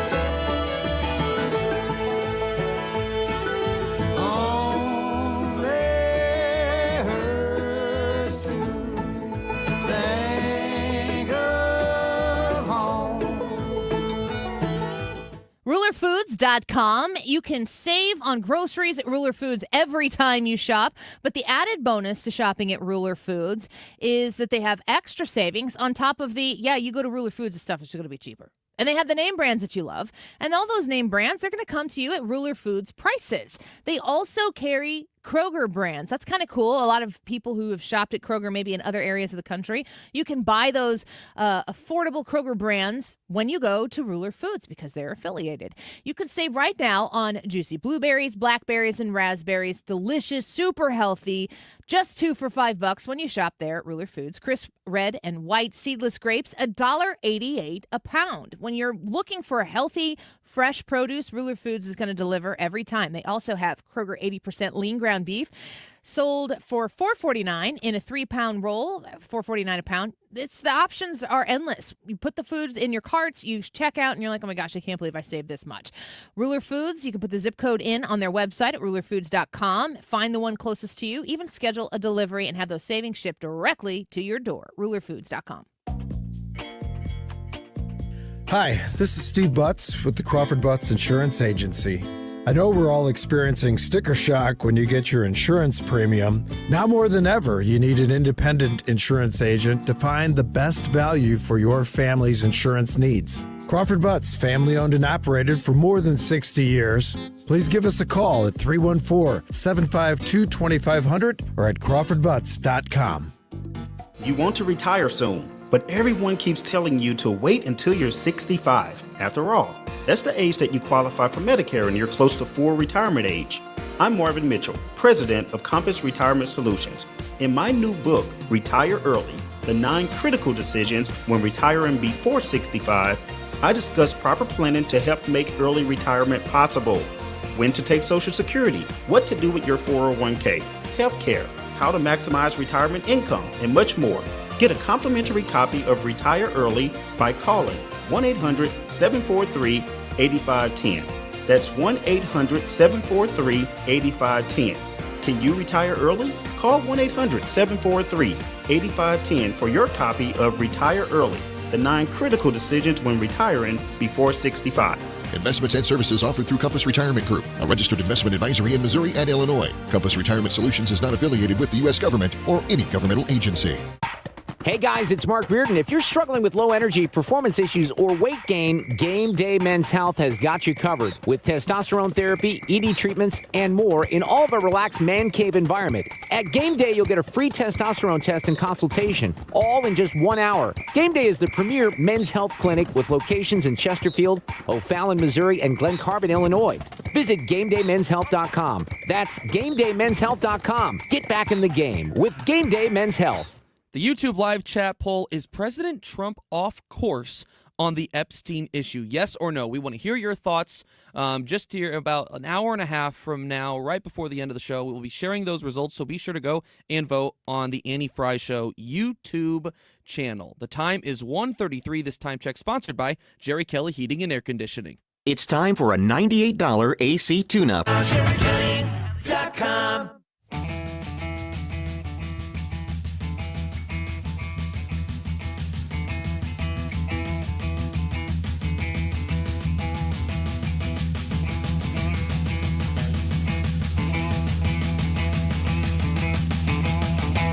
Cuts to local stations couldn't happen at a worse time, with floods and natural disasters front of mind. When a flood happens, when a tornado touches down, when a hurricane makes landfall, people need immediate, up-to-date alerts to stay safe. And sometimes, all too often, public broadcasting is the only way for people to hear what's going on. It's a matter of life and death. So why is Donald Trump so hell-bent on taking away funding from local stations that can literally save lives? Well, Chuck Schumer there saying it's a matter of life and death that you have access to NPR. Why the heck are you listening to me on 97.1 FM Talk? I don't even understand. It's a matter of life and death, people. Let's get to our next guest. Senator Eric Schmitt joining us once again. Of course, the senator from Missouri. We're grateful to have you on. I know you're in the middle of a votorama right now. We appreciate your time. Sure thing. I just came off the floor. I'm actually the bill's sponsor of the rescissions, and so I'm in charge of responding to the Democrats' ridiculous allegations and making sure that we get this thing done today. So it's an important day. I think an important day to send the message to the American people that we're willing to vote to cut out this ridiculous waste and fraud and abuse to the tune of $9 billion and try to save some money. I appreciate that. Senator Schmitt with us right now. When you look at what the Democrats are willing to do, is there any dollar that the Democrats are thinking we should not be spending the taxpayers' money on this? Are they offering any type of solutions? No, there's no limiting principle at all. I mean, they just want to continue to spend and spend and spend. And they're, by the way, perfectly fine with spending a couple $1 million on Guatemalan sex changes and Sesame Street in Iraq and DEI in Burma and $1.1 billion a year for NPR and PBS and the Corporation for Public Broadcasting. The taxpayers have had enough of that stuff, and we've talked about this for a while. The Republicans have talked about, especially relates to NPR. It's an ideologically captured organization that's run by someone who calls President Trump a racist and all manner of names. They look down on middle America. If they want to continue to do their thing, then go ask your donors for money, but you shouldn't get taxpayer money for it. It doesn't seem like the Democrats are offering any policy alternatives. It's just, I hate Trump, and that just precludes everything, all their actions that they take. And then, of course, they move to the courts to try to bring Trump down with the move after the big, beautiful bill, trying to pull back the Planned Parenthood measures that are in there once again in a district court. I just clicked on your your Twitter X profile, and I see that you have a book coming out, The Last Line of Defense, How to Beat the Left in Court. We saw you do that here in Missouri. What's your reaction to the Supreme Court's reactions to the stuff that the president's put in place? Yeah, I'm glad you mentioned the book, because I really just wanted to share the story of what happened, and people who read it in your listening audience it'll be very familiar to them. It's about how we took on the vaccine mandates. That was Missouri. We went to the Supreme Court and we won. We took on the student loan debt forgiveness scam. That was Missouri. We went to the Supreme Court and we won. We had the censorship case, Missouri versus Biden, and exposed the vast censorship network. We sued 60 school districts in Missouri for the forced masking of kids. And the punchline is, it takes courage. It takes an ability to sort of write a new playbook of how we can win. And those were the dark days. I mean, they really were the dark days. And we held the line until President Trump could return. And now here we are. And so there's a lot of those battles ahead, but there's a lot of lessons learned. I think people would get a lot out of it, especially locally. I mean, it's obviously being sold nationally, but locally, I think people like it a lot. But anyway, the point is, the left lost. They lost at the ballot box in November. They're losing in court now, and actually, my Solicitor General, who's highlighted in the book, John Sauer, is the Solicitor General for the nation now. He's doing a great job and winning a lot of these important cases on whether it's downsizing government or immigration battles. So there's a lot of really neat stuff that's happening out there that we have to continue to fight. But the left is getting desperate. They don't really have an agenda at all. And all they have really is vitriol for Donald Trump. And now this kind of weird political violence that's aimed its way at ICE agents. I mean, it's really kind of a dangerous road to go down. Yeah, it certainly is. Well, the book, I'm going to mention, it's posted on Senator Eric Schmitt's X timeline, The Last Line of Defense, How to Beat the Left in Court. I'm excited to see that you're putting that out there. I wanted to ask about your confidence. The president's leadership certainly got the big, beautiful bill through Congress. Huge deal. Right after that, we see that Comey and Brennan are under investigation, and it seems hand in hand with here's a deep state bureaucracy that has been prioritizing their own deep state needs over justice. And then at the same time, there's a lot of these, like, don't pay any attention to the Epstein stuff anymore. I'm just wondering what your reaction is to the post Big Beautiful Bill talking points coming out of the White House. I still feel like there's a ton of momentum. I mean, people look. I get it. People are very curious about what happened, and as a former prosecutor, it's just hard. It's hard to opine about like what they're looking at. But as far as like general momentum, I mean, you look at what's happened here in the first 7 months of not even 7 months of the administration, where you had all these confirmations that some people said he wasn't going to get through. The reformers, you've got big, beautiful bill, and you got all those, the no tax on tips, no tax on overtime. We have school choice now at the federal level for the first time. It's something I fought for. We front loaded the money for border security and deportations and our military so we can keep safe. And that's important, Andy, because the Democrats in our budget battles here typically hold those things hostage. They say, well, you're not going to get money for a border wall unless we do X, Y, and Z. So part of the behind-the-scenes thing there was we want to front-load all that so the money's already obligated now to go do those things that we believe in, and the Democrats have no leverage there. So, and then now we've got the rescissions package. It's important for us to get that done. And then you've got all these trade deals that I think are going to play out over the fall.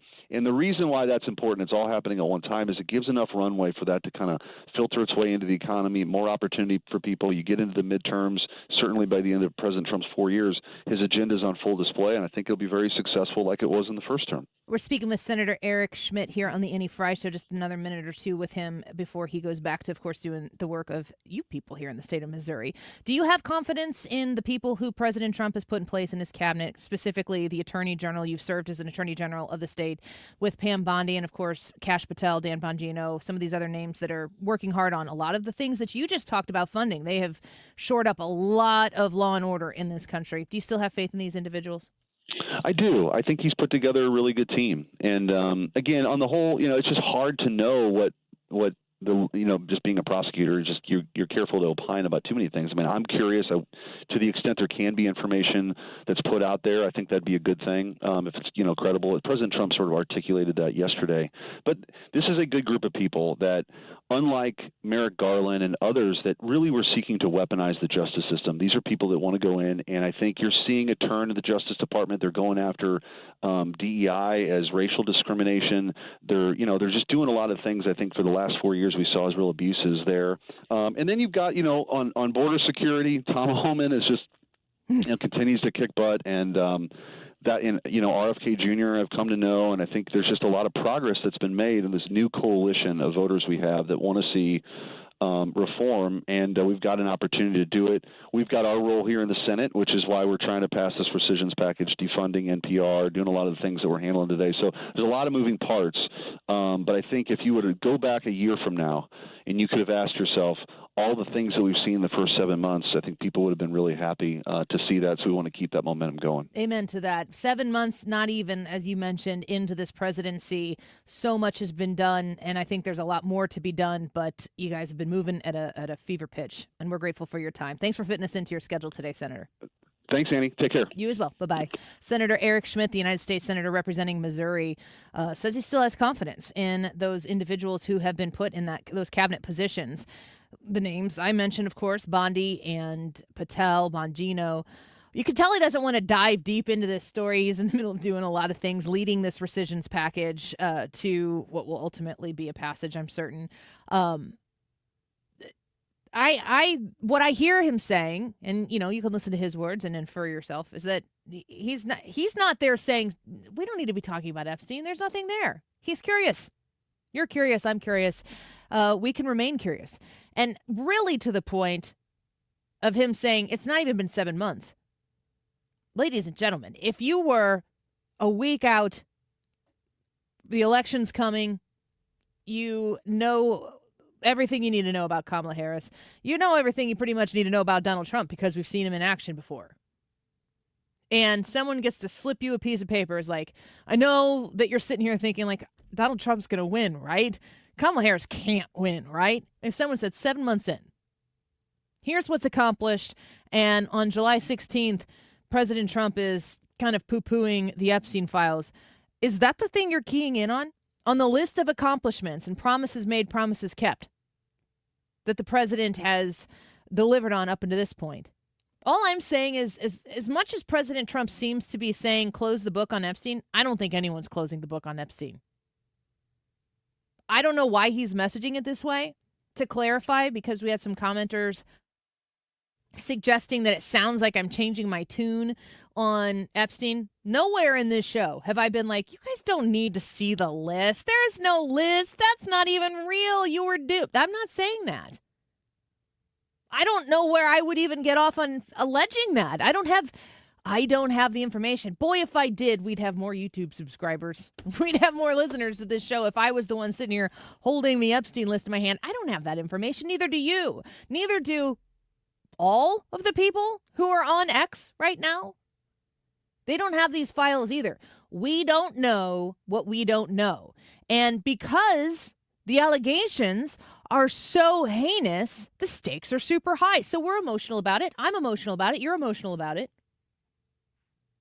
I want to know, and you can check the tape. This is what I've said the whole time. I want to know everything that is true. I don't need some sort of gratification that would come from knowing that the most heinous things that have ever been imagined in the world are all stem from the Epstein files and implicate Democrats left and right. I very much so believe there are people who vote and donate to and maybe have run for office on both sides of the aisle.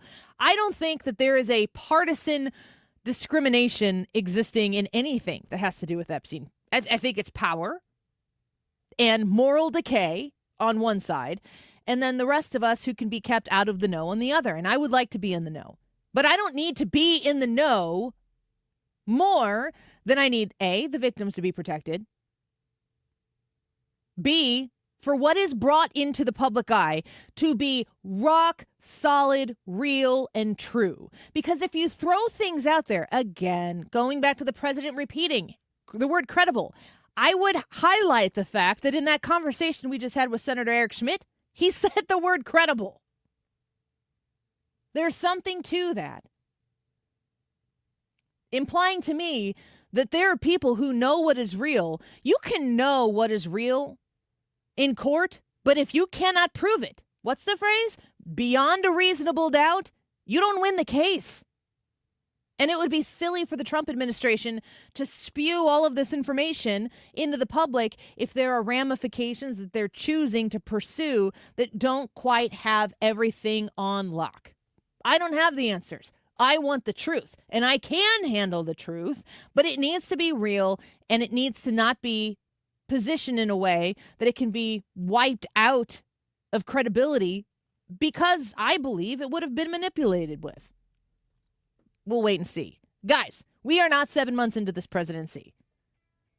Will we be talking about the Epstein files for years to come? I think we will. So let's not waste an entire beautiful Wednesday freaking out about something we have no control over.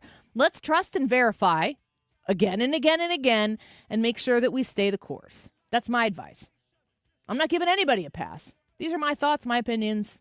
I'm entitled to them, and you are entitled to yours as well, and we welcome that here on the show. We'll be right back. In time, I want to be your best friend. Eastside love is living on the West End. Knocked out before you better come to Michael's Flooring Outlet, igotfloored.com.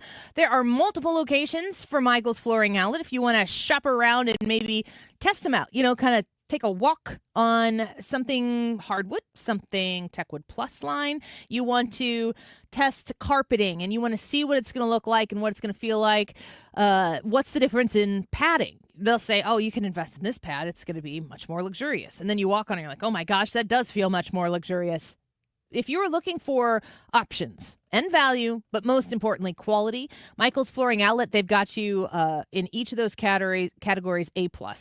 You can visit them online and request an estimate. Right there, you can have them come to your house to give you an in-home estimate. You can also peruse the different products that they have available to you online before you ever go into the store. But I really encourage you to give them a visit in any of their 3 in-store locations in St. Charles County, West County, as well as Darting Prairie. Michael's Flooring Outlet, you can shop them online. You can go to igotfloored.com. Hey, it's Mark Cox. Join me July 28th at Old Hickory Golf Club for the Missouri Republican PAC's first annual golf tournament benefiting Senator Adam Schnelting. Teams and individual golfers are welcome. Learn more at 971talk.com/events. I'm John Morgan of Morgan & Morgan. Our firm handles hundreds of crash cases involving semi-trucks every year. A crash case involving semis is much different, and if you don't know what you're doing, you can leave lots of money on the table. Many times there is separate insurance for the cab and for the trailer. Sometimes there are actually layers of other insurances and excess insurance that some lawyers may not know about because they don't see that many cases. We see these cases every day. Also, there are federal laws governing the hours a driver may drive in a 24-hour period and logs that are required. A crash case involving a semi-truck is a totally different animal than a simple car crash. We have lawyers who only handle these cases. It's all they do. Rolling the dice with the wrong law firm can be disastrous. Call us on your cell phone at Pound Law, pound 529. It's so easy. Injured? Dial Pound Law or visit forthepeople.com for an office near you. Call now to win free tickets to see Creed August 2nd, 314-241-9797. The 10th caller wins 2 free tickets. 314-241-9797. Are you nearing retirement and don't know if you have enough money saved to retire? That is scary. Do you have a written retirement financial plan in place? Well, when it comes to retirement planning, the trusted team at Financial and Tax Architects are the best. They've helped people all over St. Louis retire with confidence. And that's what you want. You want to retire with confidence. Now, they offer a one-night, 2.5-hour adult education class called Retirement Planning 101. They hold these at colleges over the St. Louis area and in Illinois. No cost, no obligation, just learning. And at this class, you learn how to avoid costly mistakes, how to maximize your income, how to reduce taxes in retirement. So call them today, 314-888-5101, or visit fta-ria.com and take the first step toward a smarter retirement. 314-888-5101. Rooted in faith, grounded in family. We're back with more truth. This is the Annie Fry Show.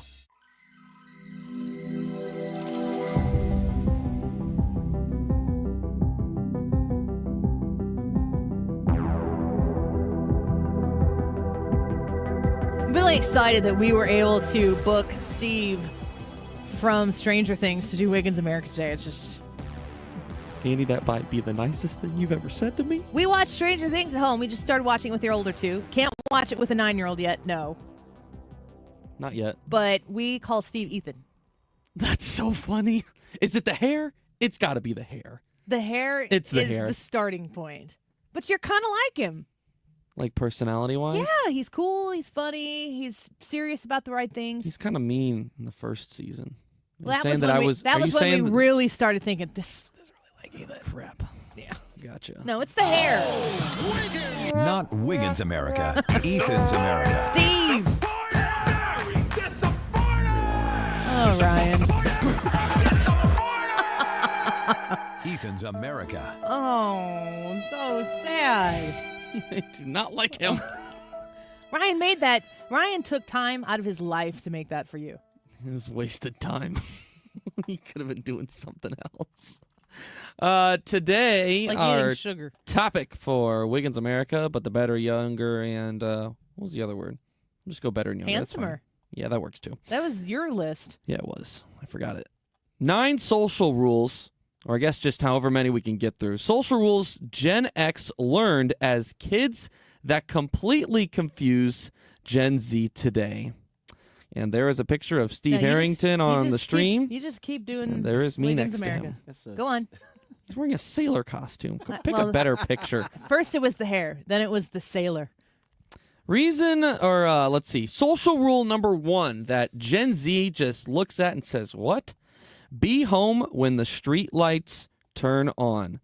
This concept completely confuses Gen Z. You know, we have smartphones now, so there's no real reason when you're outside at night. Watch, I mean, dude, does Gen Z even go outside and play outside? Is that a thing? Probably not anymore. Which Man. was when I was a kid. The hits are coming hard from the Gen Zer in the room.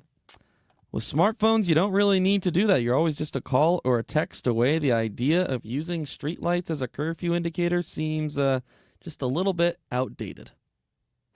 Was that a thing when you guys were growing up? What's that? Going out? You had to be home when the streetlights turn on. It's time to head home.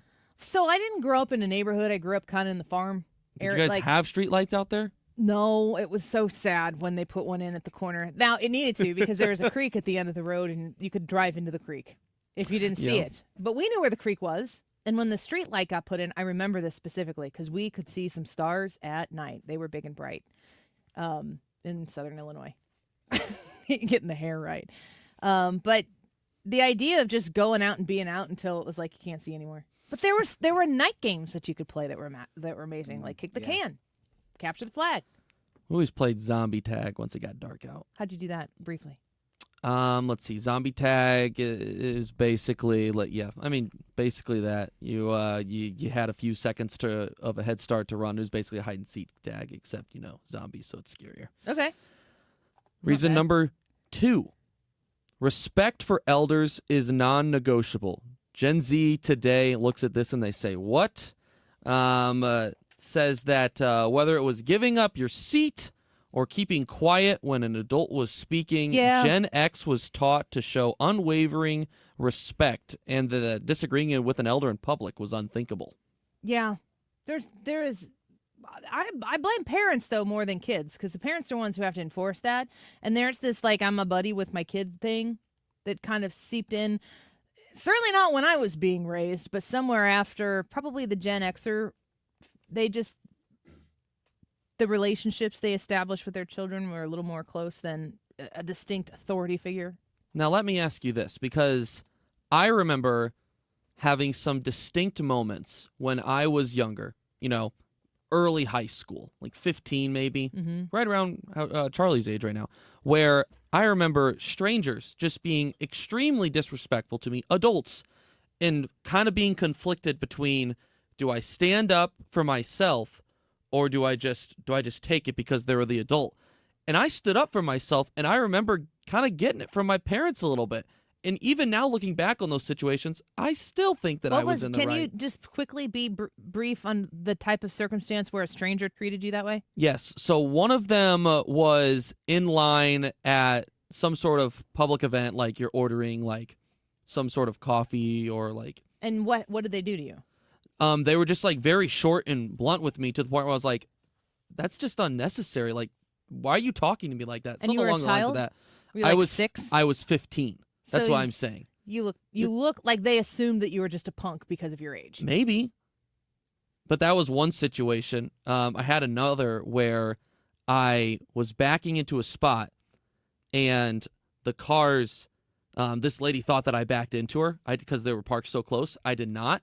And this was actually a lady from my church that I didn't know, but she was at my church. Right, George. And she was just totally accusing me. She wanted to get the cops there. And she was wrong.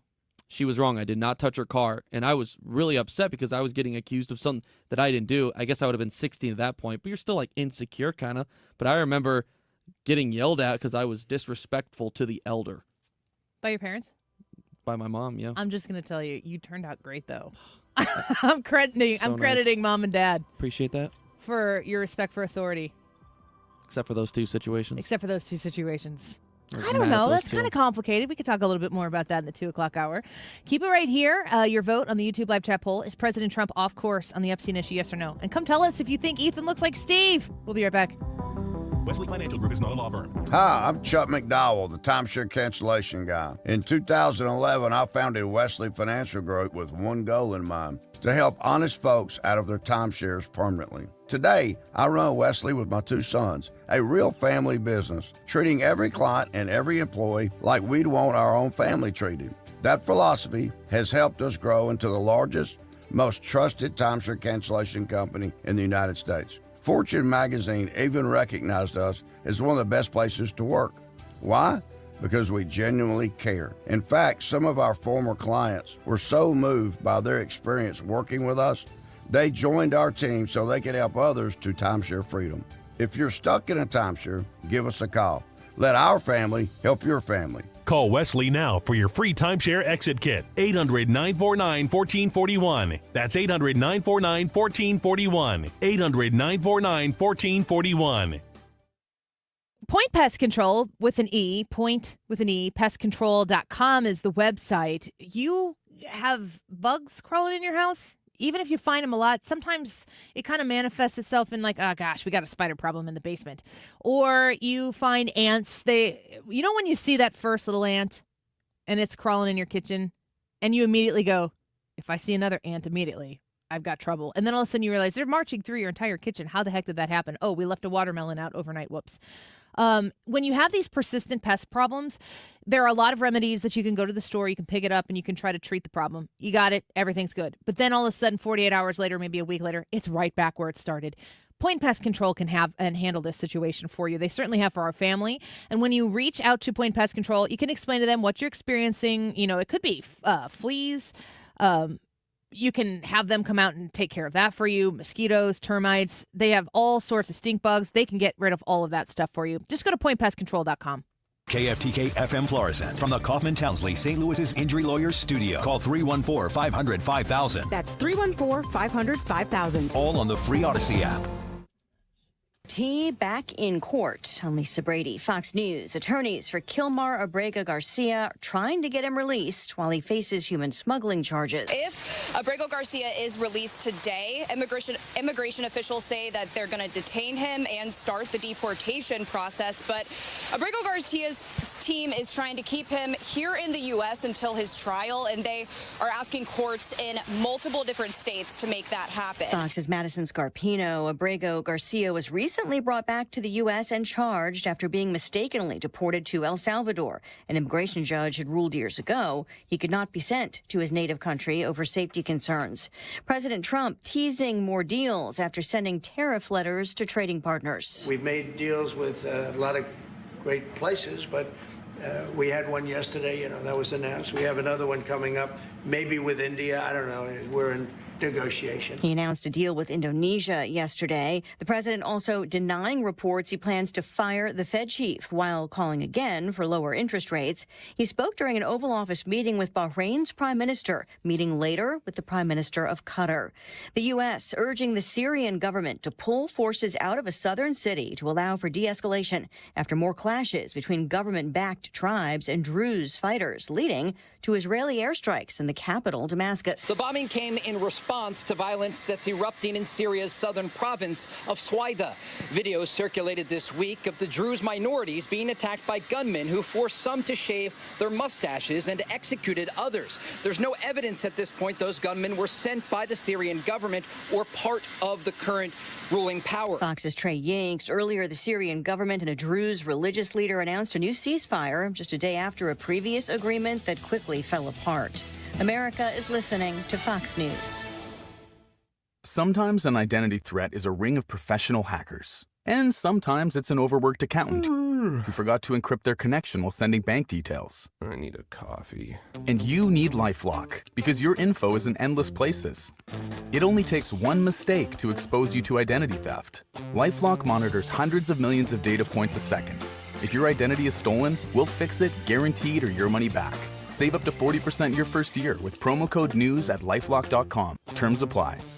No one wants to leave behind stress for their family. That's why a trust or a will is so important. Without one, your assets might go to the wrong people or leave out loved ones. Also, probate is long, expensive, and often avoidable with a revocable trust. Trustandwill.com makes it simple to create a personalized estate plan. A trust or will provides clarity and peace of mind. Get 20% off on your estate plan documents by visiting trustandwill.com/radio. Air Comfort Service, heating, cooling, and insulation. Weather. Long overdue. The dry pattern continues. Delightful going through our Tuesday afternoon. Sunshine and 83 for the high. We will take it. Clear skies. Fantastic evening again. 62 for the overnight low. Wednesday sunny. Warm it up to 89 degrees. We still have not hit 90 plus this year. May have a shot at it on Wednesday. Thursday mostly sunny. 87. This is 97.1 FM Talk. Chief Meteorologist Dave Murray. You're listening to the Annie Fry Show live, sponsored by Air Comfort Service Heating, Cooling, and Insulation. Air Comfort Service is celebrating 55 years of residential and commercial service, maintenance, and installation of heating and cooling systems. Get in your comfort zone. Visit aircomfortservice.com. That is exactly what I needed to hear. Thank God someone here knows what you're talking about. That's us. That's right. Gotta love this American ride. Right? You need to take the time and get the full picture.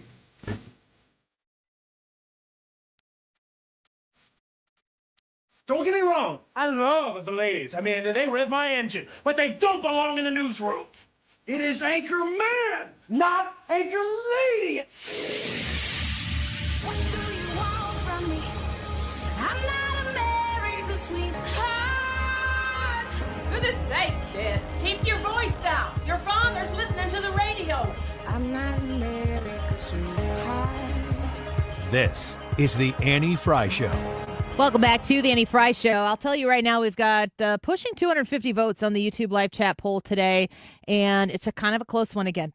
We've had close YouTube polls lately. Y'all are a little bit more divided than you usually are, so let us know on the Annie Fry YouTube live chat poll if you think that President Trump is one way or another off course on the Epstein issue. I wanted to play, this is kind of funny. This is Miranda Devine interviewing Speaker Johnson on Podforce One's podcast here. And they're talking, of course, about the accomplishments of the big, beautiful bill. Amazing but listen impersonations. to Speaker Johnson here. Can you do one for us? No, I now? just hear his voice in my head when I'm relaying a conversation we've had. It comes out in his voice, you know. And, What did he do? What did he say to you about the one big, beautiful bill? Was there something... Well, quick story. So we were, when we named it, we were in the Oval Office. We were sitting in front of the Resolute desk. He's at the desk, and Thune was here, and Jason Schmitt, the Ways and Means chair, and I think JD was there, and other staffers. And the president said, "What are we going to name? What are we going to call it?" And Jason Schmitt says, "Well, sir, we got a few great options. You know, these are clever acronyms." He goes, "No, I just think we call it the One Big Beautiful Bill. Don't you think? Don't you think that's great? That's so simple. It's great." And he passed it around to us on a piece of paper in big bold font. One Big Beautiful. And he goes, "Now, can we put an exclamation point?" I said, "Sir, no, we can't do an exclamation point. That's not a thing in legislation, you know." Exclamation points are not a thing in legislation. Speaker Johnson, does he not look like he would be? I don't say that. I'm not saying this in a rude way, Speaker. You don't look like you've got more personality than your presentation. Oh, looks. 100%. How do I say that in a respectful way? That's not mean. Because I'm complimenting him. He looks super put together. He looks like he is the Let's be honest guy here. He who's looked like he was like the smartest guy in class. well, I was going to say like the guy who volunteers to be the accountant for your church. He was the valedictorian. No doubt about that. He just has skills. He's super smart. Everybody knows it. He doesn't seem like he's a flamethrower or anything. He's dependable. He's reliable. You don't think he's going to be the life of the party. And then there he is, hand gestures and all, doing what I would call at least a B+ Donald Trump impersonation. I thought it was pretty good. Yeah. Is he the first like politician of that level to do one? He might be, that I've heard at least. I can't think of anyone else. I don't know. You got to be pretty cool with Donald Trump to be able to to do an impersonation. When you walk in, because the speaker would be one of the people who does have the audience with the president with some regularity. President Trump sees that and he's going to go, "Mike." That's pretty good. Pretty good. It's the hand gestures for me. Our poll is ticking up here. President Trump off course on the Epstein issue. Yes or no? Let's get to your thoughts real quick, Brad, on we've covered it a lot today. Yeah. And we did take phone calls in the first hour. I wanted to get y'all's opinion on this and get it on record. We had people on both sides of the aisle, people on multiple sides of the issue. But Brad, where do you land? I land on yes on this, but it's not that. Like, you've made some really great points.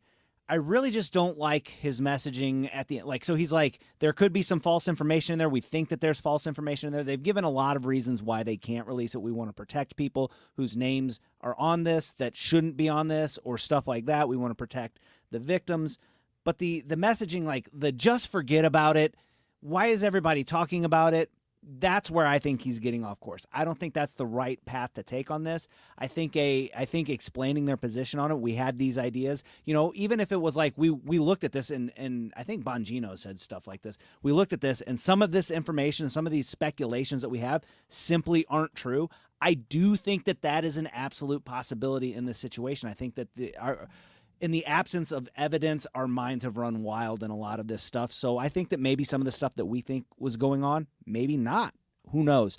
But what we know factually is enough. Right. It's not like there's a question about what Epstein was in jail. Ghislaine Maxwell is in jail. So it's not like we're like, maybe Epstein was a good guy. No, not that. But like things like he had a list and there's obvious evidence with all these people that we suspect on this list. I don't know how accurate that is. You've made this point too, that sometimes, like, why would the Biden administration not release it if Trump was on it? But why would they let it exist if there were friends and allies on it that they wanted to protect? Like, if they had the opportunity to destroy this list and get rid of any of that evidence, they absolutely 100% would have. I don't think that they would just leave it sitting in a dusty box in the basement somewhere so that the next administration that wants to expose it will have it out there. Do you have any thoughts on this, Ethan?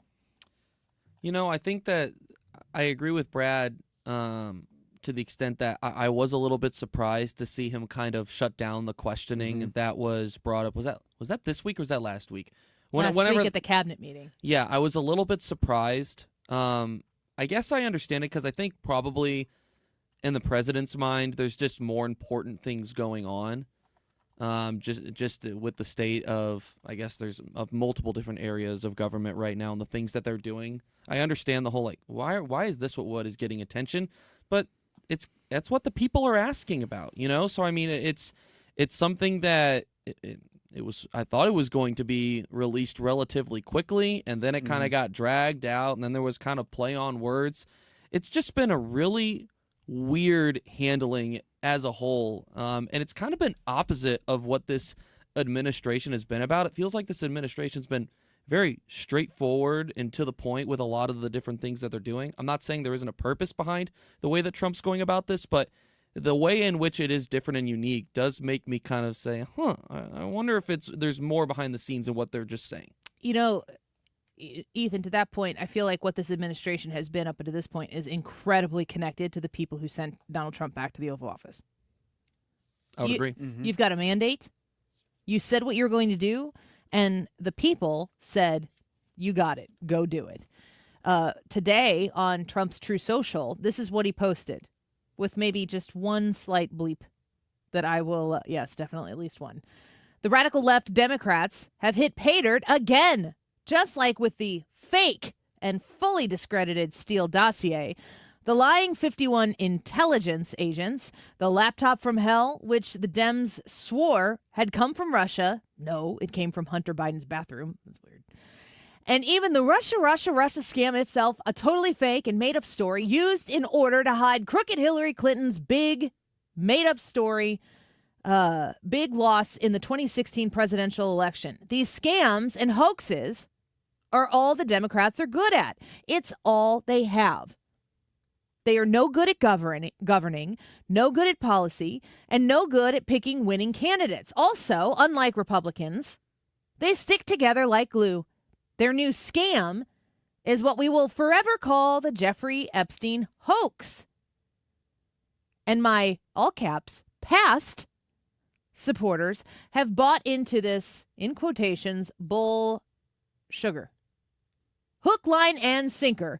They haven't learned their lesson, and they probably never will, even after being conned by the lunatic left for 8 long years. I have had more success in 6 months than perhaps any president in our country's history. And all these people want to talk about, with strong prodding by the fake news and the success-starved Dems, is the Jeffrey Epstein hoax.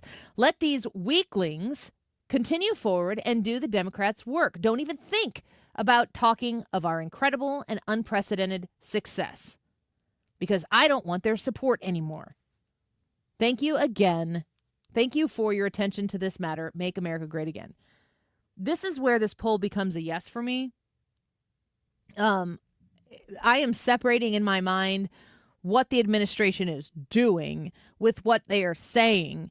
And I'm just thinking to myself, you didn't have to put that post out there. You could think it. You can say it in your inner circles. You can say, why are they beating me up on this thing? Why don't they trust me? They've trusted me on everything else. Why all of a sudden is what I'm doing on this not good enough for them? You can have all of those thoughts, all those feelings.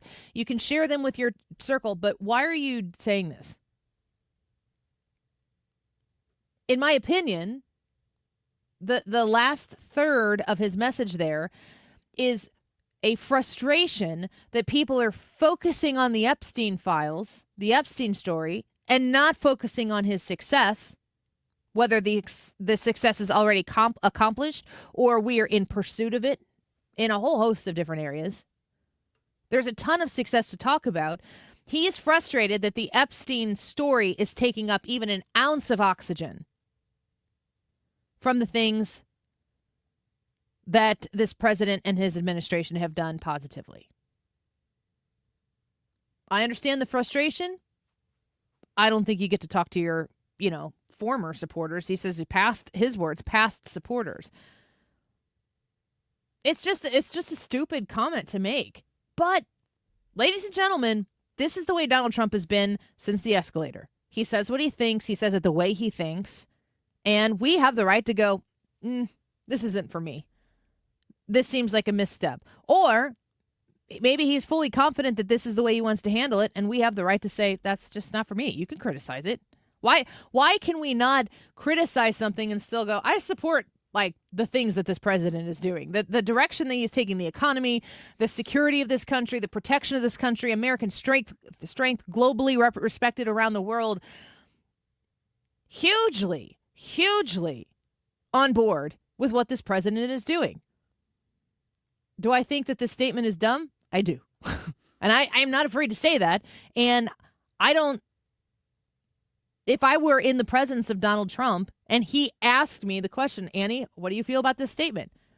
I would say, if your true concern here is that this story is taking up more news time, more focus, more energy, if the Epstein files are taking up more space than you want them to, all this story is going to do, all this post is going to do, is double that amount of time that it's taking up our conversation about, just don't comment on it. Let it go. Make like Elsa. Let it go. But don't sing like Idina Menzel. I can't handle that voice. Oh, my gosh.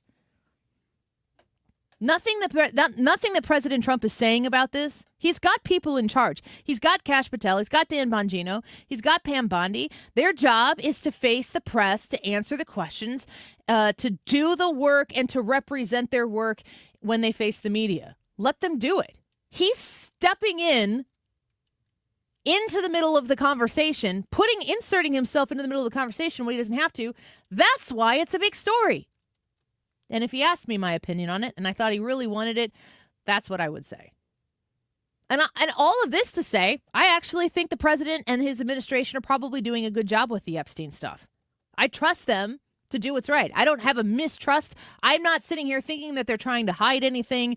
I want the truth to be exposed. I've always want the truth to be exposed. I've always been prepared for when the truth is actually exposed, that it doesn't, stop the world from turning on its axis like a lot of people think it is going to do. I'm prepared for that to happen. I don't know what's there. I can't pretend that I do. I wouldn't lie to you and suggest that I have any sort of inside information. All I can think about is President Trump, if you want people to stop talking about it, then stop talking about it. That's just me. You go vote on the YouTube poll. Love to hear what you have to think about this. Local news and sports with Ethan. We'll see what Ryan named it today. Granted, this week's segments are all named by listeners. And yesterday, you were very pleased. I was. You yes. were. They all run together. What was it? How you doing in the city? What? Hannaford's How We Doing in the City. How We Doing in the City. I liked it. What's next with Ethan locally? We'll be right back.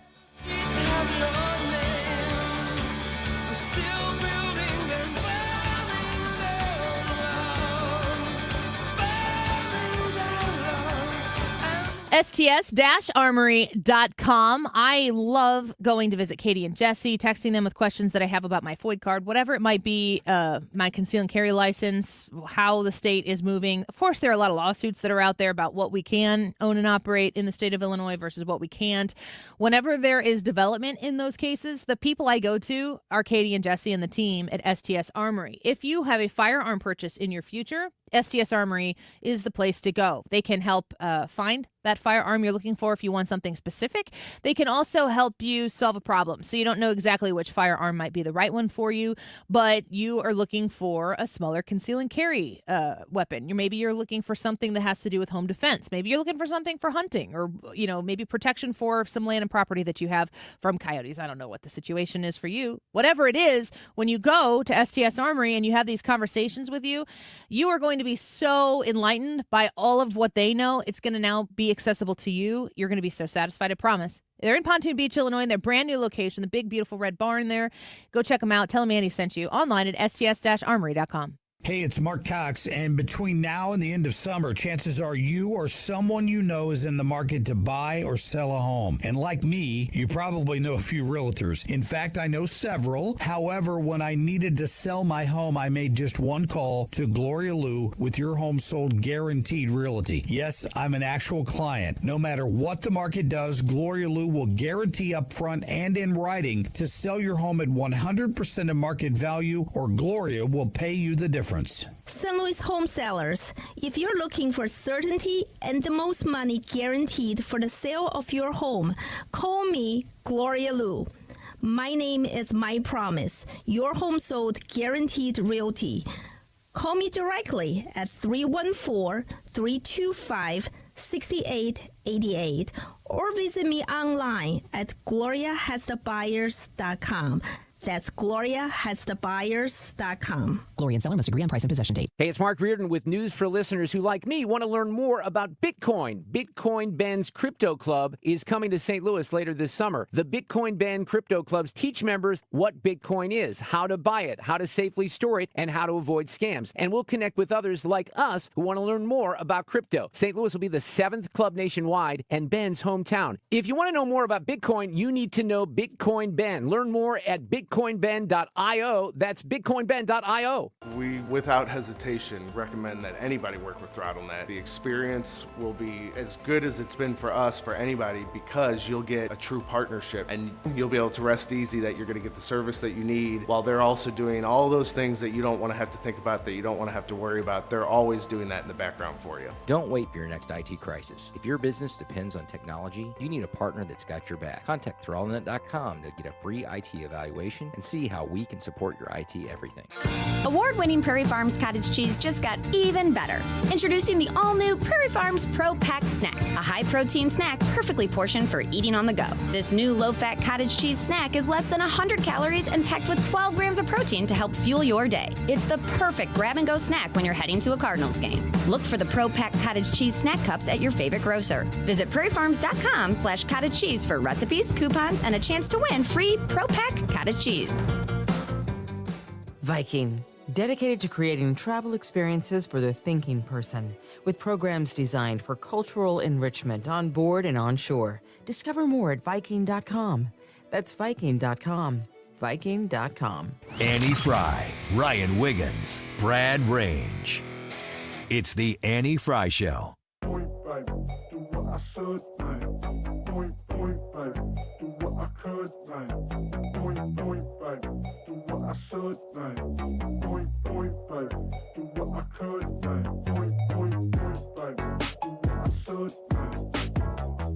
Hold up! Check it out. Sports and local. Ethan's Region. What? Region? I absolutely love that one. Give me the bell. Give you the bell. Ethan's right. Region. Sports and local, Ethan's Region. Ryan will be back Friday. That might be the first one that sounded normal. Okay. Ethan's Region. Ryan is loving his trip with his family. I would like to know who created these, like whose ideas these were. They're listener ideas. If you wanna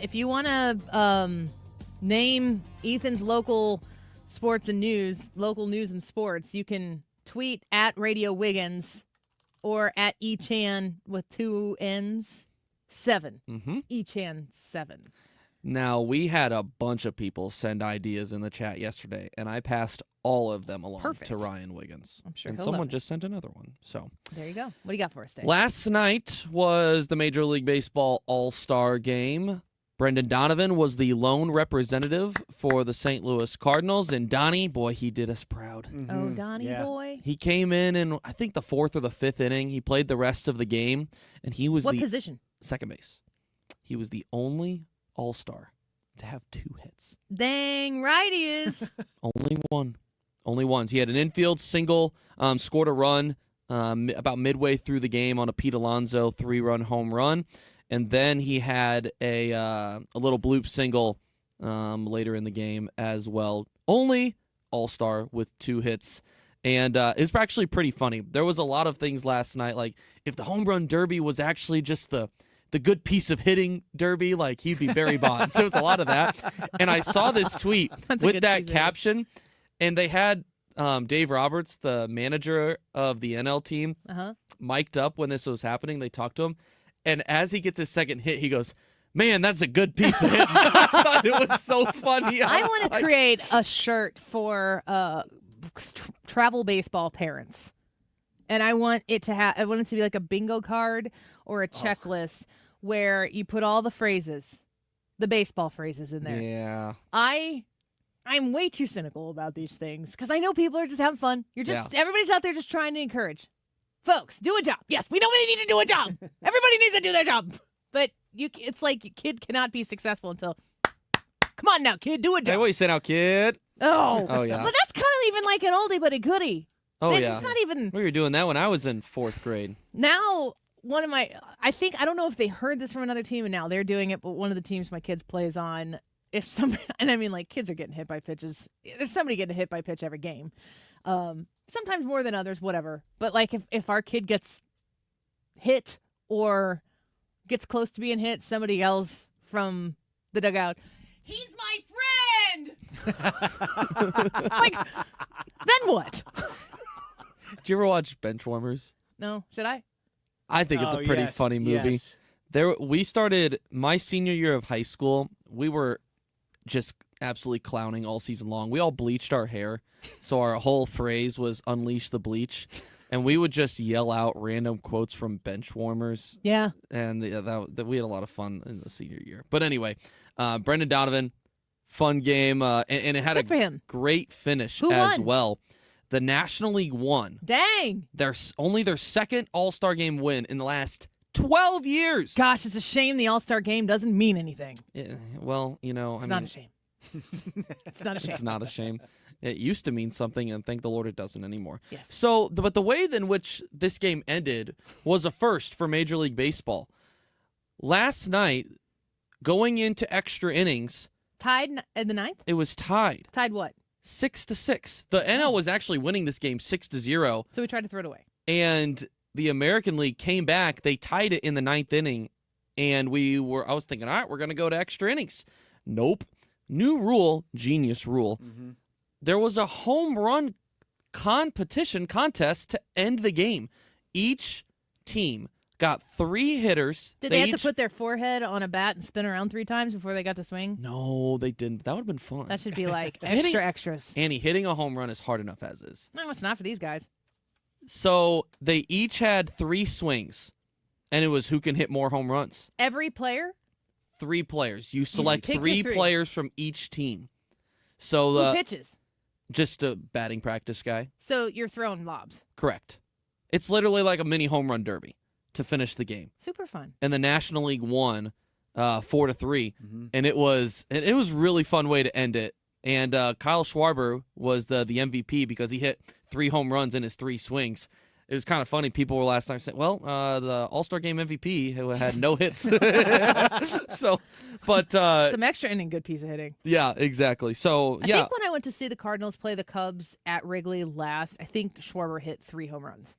It was like, why are we pitching to this guy? But everybody hits home runs. That dude there. hits bombs. He absolutely wrecked us about 10 years ago in the postseason. Don't want to talk about that. It's fine. Not. So, I saw something. We just had Senator Eric Schmitt on not that long ago. Yeah. And I wish that we would have done this segment or had him on after, because apparently him and Congressman Wesley Bell just partnered up to create their own custom beer. Together? You heard about this? Bipartisan beer? Bipartisan beer. Schmitt and Bell visited Anheuser-Busch. Is that what it's called? Schmittenbell? That would Because be- it could be. I think we have something there. I'll have a Schmittenbell. I think you need to DM him on Twitter right now. Schmittenbell. With a name idea, because that sounds pretty awesome. Nice and German. Sounds like a beer. It does. Would you like some Schmittenbell? We'll leave that part out. Schmittenbell Amberbach. They visited Anheuser-Busch to create their own beer for the upcoming Brews Across America event, which is put on by Anheuser-Busch. It's a bipartisan event that was launched back in 2017, annual competition in which congressional duos compete against each other for the Brew Democracy Cup. So the judging, I guess, will take place in Washington, D.C. this fall, but they used all Missouri ingredients Gonna drink a bunch of alcohol, make some decisions. to create their own beer. Just like a Tuesday. Schmittenbell. Do we know what it's called? We do not. That's I the think we only, do. That's the only. Well, I think we have an idea, but we do not know what it's called. Schmittenbell. We do not know what kind of beer that doesn't that they matter. made. But I would be curious next time we have Senator Schmitt on to get some information on this beer because I'm intrigued. Or Wesley Bipartisan Bell. beer. Yeah. He's come on our show. Or Wesley Bell. Yes, It's he time to has. have him back. I agree. Um, We need to get the people the answers, Annie. Brad, you don't drink. No. Brad's not a drinker. Ethan, you drink all the time. Not all the time. This is like an alcoholic. Holy cow. Jeez. Hey, you're in I the do Wiggins not chair. I get to do drink whatever I all want. the time. I enjoy an occasional this beverage. would be more effective if you didn't have your vodka in your hand right now. You're right. That's on me. You're gonna My play bad. along. Do you drink beer? Yeah. Do you still like beer? Yeah. I'm not a huge. I like craft beer. Do you much know more. who Brett Kavanaugh is? He's a Supreme Court justice. I do. Do you remember when he was being confirmed? Do you remember when? Oh, I remember. Do you all remember that when? stuff. Because this would have been you. Would, I was like 16, I was 17. gonna say, were you in high school? That was the what was the movement? Me too. Me too. Yes, Mm-hmm. I remember all that. Yeah, we had conversations in like English class and all that about that. Yeah. Were I they remember all good that. conversations? You know, it's I'm trying to recall because I think that I have been around, unfortunately, like some people very close to me that have endured some sexual abuse. Mhm. So ever since then I have seen it from a completely different point of view It's real. than I used to Yeah. than I had prior to. So honestly, it's hard to because my point of view on it has shifted in a lot of ways. So I feel like back then I was a 16-year-old kid and I probably didn't have a great view on it. I had a view of like I don't even know how to describe it. It probably wasn't like a very fair view as a young kid and not having enough knowledge. And I feel like I'm way more like well balanced on it now. So it could have been a much better conversation than I thought it was in the moment. But in the moment I was kind of like, I don't really know about this. I don't know what to think about it. I would also say though that to your point, that understanding, being on this side of knowing the reality of Me Too situations, that you would want even more so for people to not take advantage of the fact that exists in order to try to gain some sort of political. Absolutely. That is the part of it that is 100% correct. I think that in the time, right, I can't recall if we were being encouraged to blindly believe all, but I can tell you this much: it's not as simple as the only people that have endured sexual abuse are the ones that have gone through court and people have been convicted. No, because that is a very, very small number of the people. Many people that don't have. even bring it up because it is. they know that they won't be heard. It's the smallest percentage. So it is not as simple as a black and white conversation. That's what makes it so difficult. Well, so the beer, it's a Wesley Bell and it's Eric Schmitt have partnered together. I wonder how much they actually are like making decisions versus just like, okay, kind we'll of take that. do the thing instead of it like being created by whoever. Yeah. Interesting. One more story before we break here. Yeah, let's do one more story, shall we? So this is a pretty important week for Missouri when it comes to facing deadlines regarding the sports betting launch, preparing for the December 1st launch of legalized sports betting. And since July 3rd, the Missouri Gaming Commission has opened up a public comment period, which is allowing consumers to provide feedback online about the sports betting regulations that were passed in June. These regulations will determine how sports betting is operated throughout the states. And according to the Missouri Gaming Commission, the deadline for the public to weigh in on these rules is Wednesday. It's coming up later tonight is the deadline. And then tomorrow at 10 o'clock, the Missouri Gaming Commission offices in Jefferson City are going to be holding a hearing allowing for consumers to voice their thoughts on an even more important topic, the licenses and how they're going to be handled. So I'm going to be curious to see what those some of those opinions shared will look like. What we do know, according to Bet Missouri, the MGC's model includes 2 direct mobile standalone licenses with 3 operators, which are BetMGM, DraftKings, and Underdog. So it'll be interesting to see the direction this goes. Do you bet on sports at all? I do not. I have before. Like I went to Vegas a couple years ago, and I put a couple down just for fun, but I do not regularly do it, no. And Brad, you're not a sports bettor, are you? No, I can't stand the thought of losing money. That's kind of where I am. I'm not in the state of life where I can just afford to put money up and just I respect be willing that. to throw it Same. away. I hope I'm never really in that position, honestly. Yeah. All right. Let's take a quick break. We're going to talk a little bit more about what you were talking about in Wiggins America earlier. Yeah. So there are things that Gen Xers did. The Gen Z is like, what? Why would you even do that? Correct. And we didn't get to the whole list, so Ethan's going to brief us on that when we come back. Don't go away.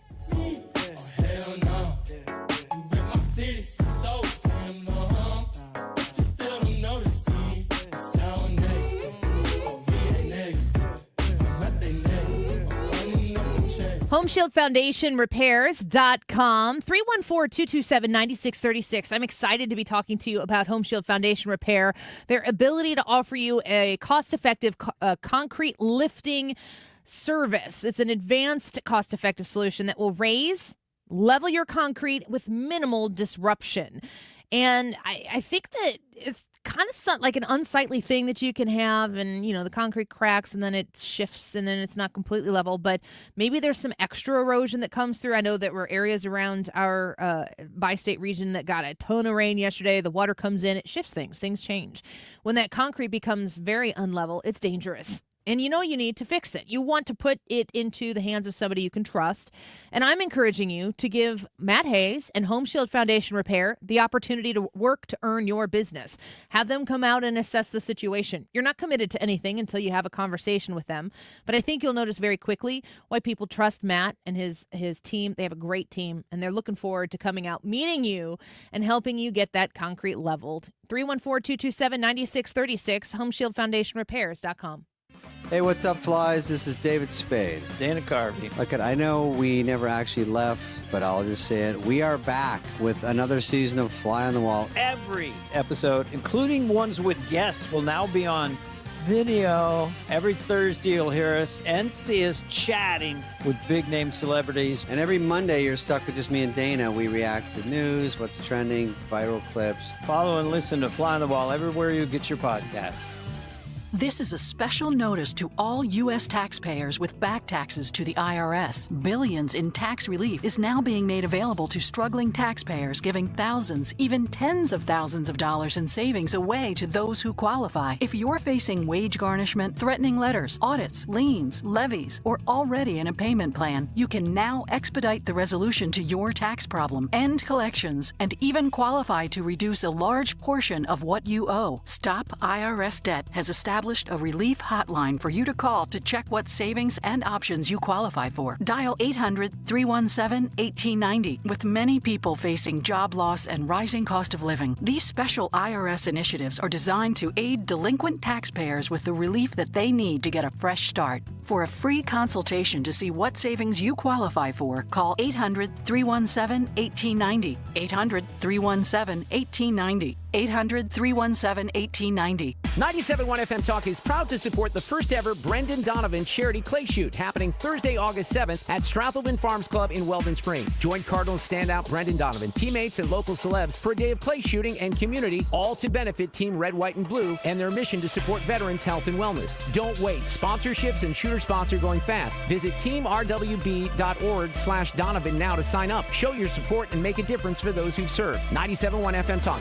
backing our veterans every step of the way. If you owe the IRS, you have a legal issue, and you need the Lance Drury Law Firm. We'll protect your rights. Log on at lancedrurylaw.com or call us toll-free at 888-367-6512. Hey, it's Mark Reardon. If you're nearing retirement or already retired, call my friends Thomas Helbig and Bob Kershaw with the Retirement Advisory Group. They'll show you how linking to the market is much safer than owning the market for your retirement savings. They're the official financial advisors of my show. Go to retirementkey.com. Today's YouTube live chat poll: is President Trump off course on the Epstein issue? Yes or no? We're going to be giving you these results in just about 15 minutes. So if you haven't voted yet, then what are you doing? Go and vote. It's on the Annie Fry Show YouTube channel. So go and vote right now. The time is 2:39. This time check sponsored by Jerry Kelly Heating and Air Conditioning. It's time for a $98 AC tune-up. 25 years strong. 97.1 FM Talk. St. Louis Conservative.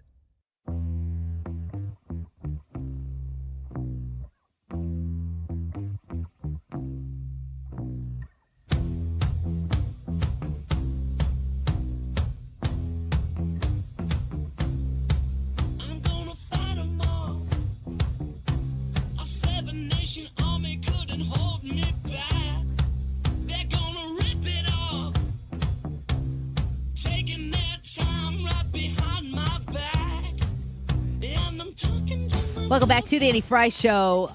You are a Gen Zer, Ethan. Sure am. Brad and I are millennials, and Ryan Wiggins is of the greatest generation. Baby boomers. The lost generation. Is that the baby boomers? The greatest generation created the boomers. Oh. We've talked about this before. I don't know generations. You're the one I think that told me I was Gen Z. Sorry to break it to you. Ethan, you're going to need to sit down. I need to tell you something. God, Gen Zer. I was thinking about I might do that on Friday as a poll for people who are listening to weigh in and represent. What generation are you? I wonder what the breakdown of our audience is. At least, again, very scientific polls that we do here on the Annie Fry Show. If you smart folk. If you choose to participate or listen to the badgering of Ethan, who says, "What are you doing? Vote in the poll!" God, freaking goons. Yeah. This is really great on audience retention. We love you all.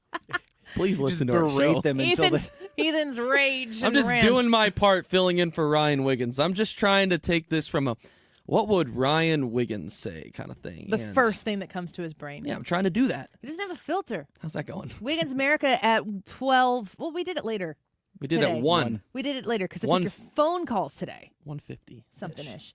You were talking about things that Gen Z really can't believe Gen X did.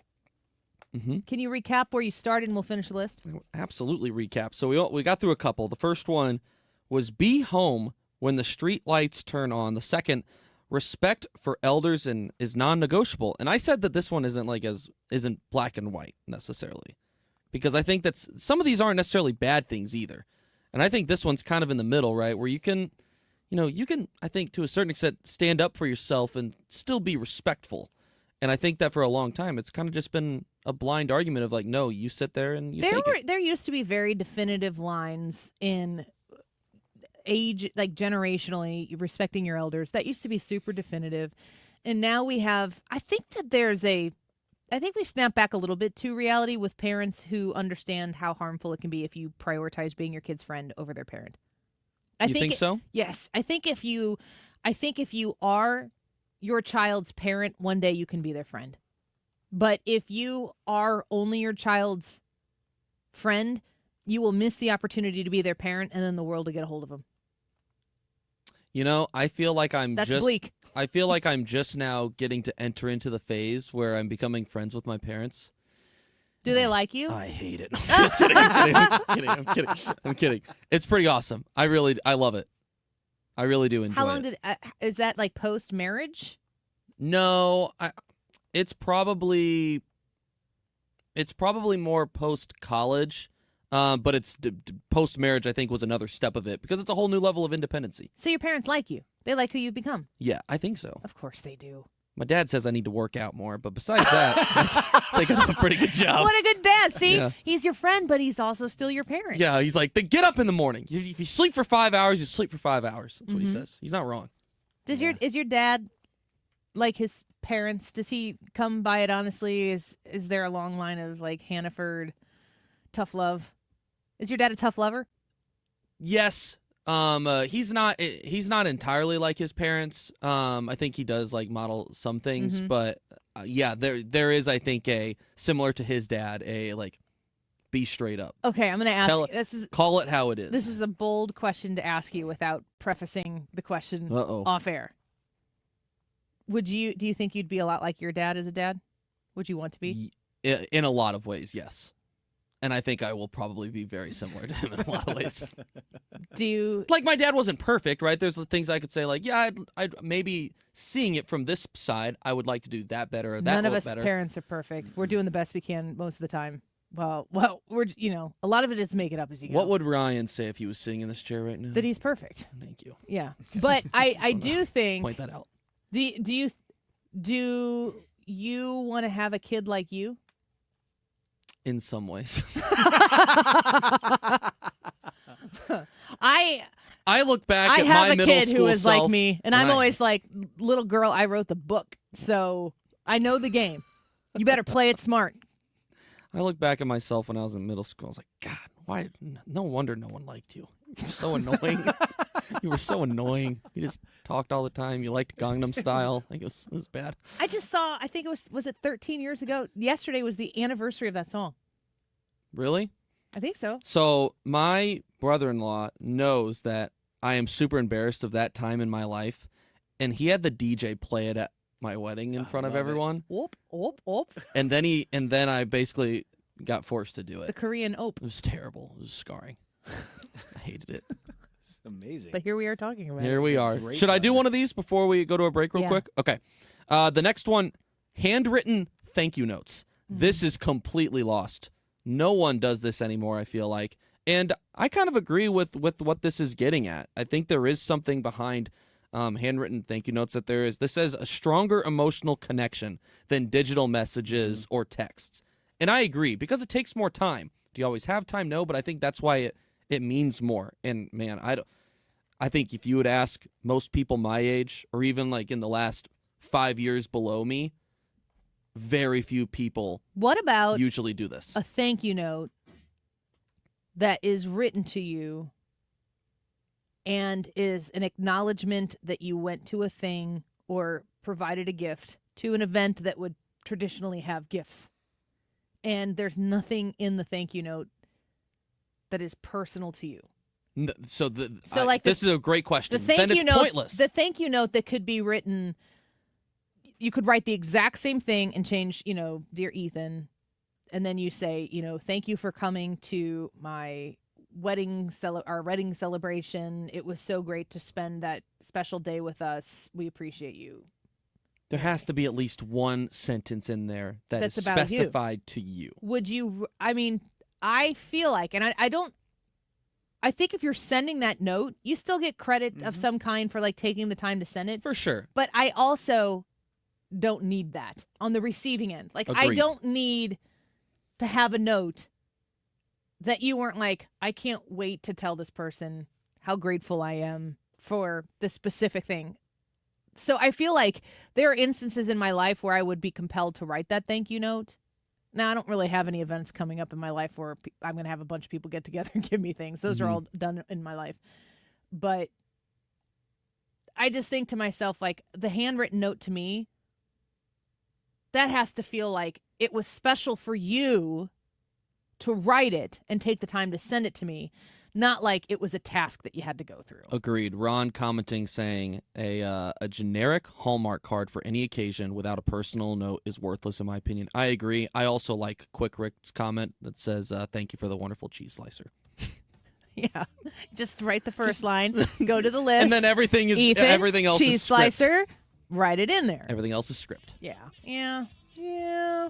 But still, if you're writing the handwritten notes, lost art, still get a little credit for that. But 100%. I'm also like, I care about you enough that you didn't have to do that.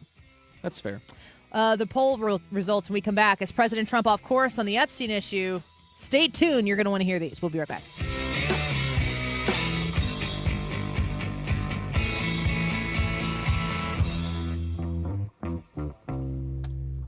AirComfortService.com. The attic insulation in your home might suck. And if that's the case, the air seeps out all that energy that you're spending money on heating or cooling the air in your home. If it's leaking out of your house, how is your air conditioner or your furnace supposed to do its job? So you think, gosh, it's just not getting cool in here. The air is running all the time. Yeah, it's really ridiculously hot outside.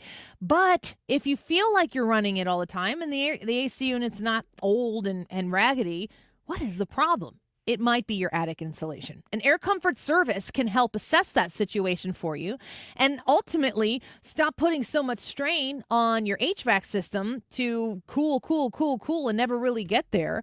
Have them come to your home and assess whether or not your attic insulation is sufficient or not, and they can rectify the problem if it isn't. If there's another problem, they can certainly do a maintenance check on your HVAC unit as well. Reach out to them directly at 314-513-0091, 314-513-0091, aircomfortservice.com. Jason Aldean is coming to Hollywood Casino Amphitheater on July 19th. Want to go for free? Listen to The Mark Reardon Show all this week from 3 to 6. We're giving away a pair of tickets every day through Thursday. Are you nearing retirement and don't know if you have enough money saved to retire? That is scary.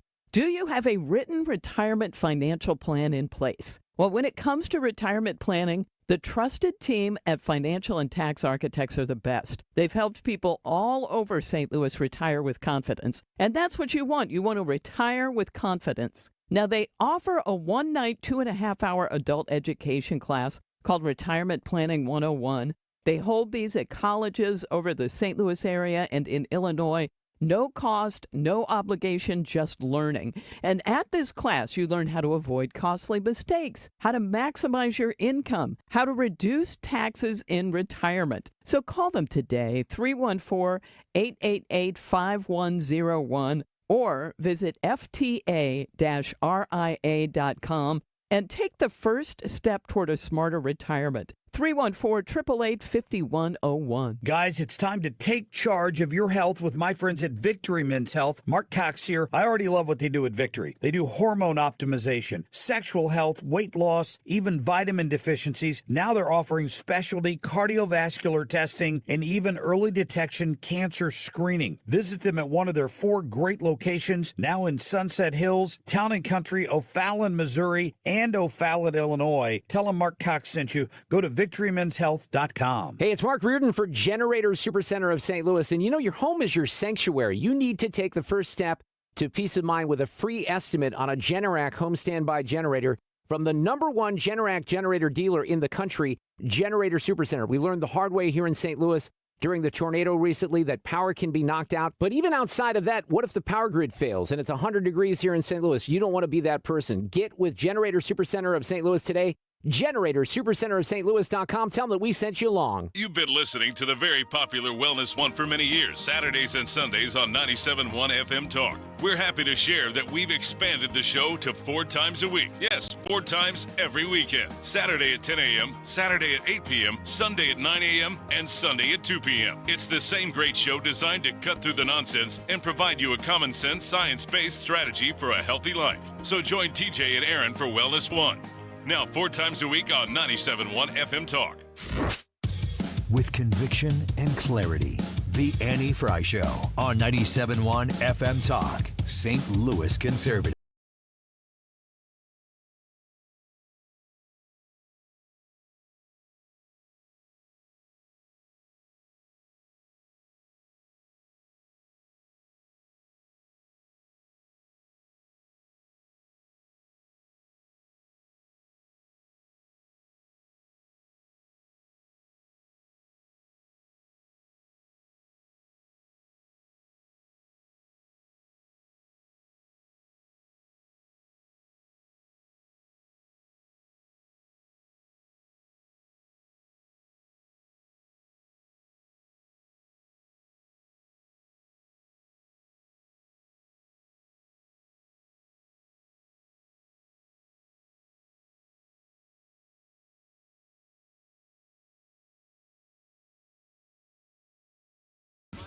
The Wedding Singer?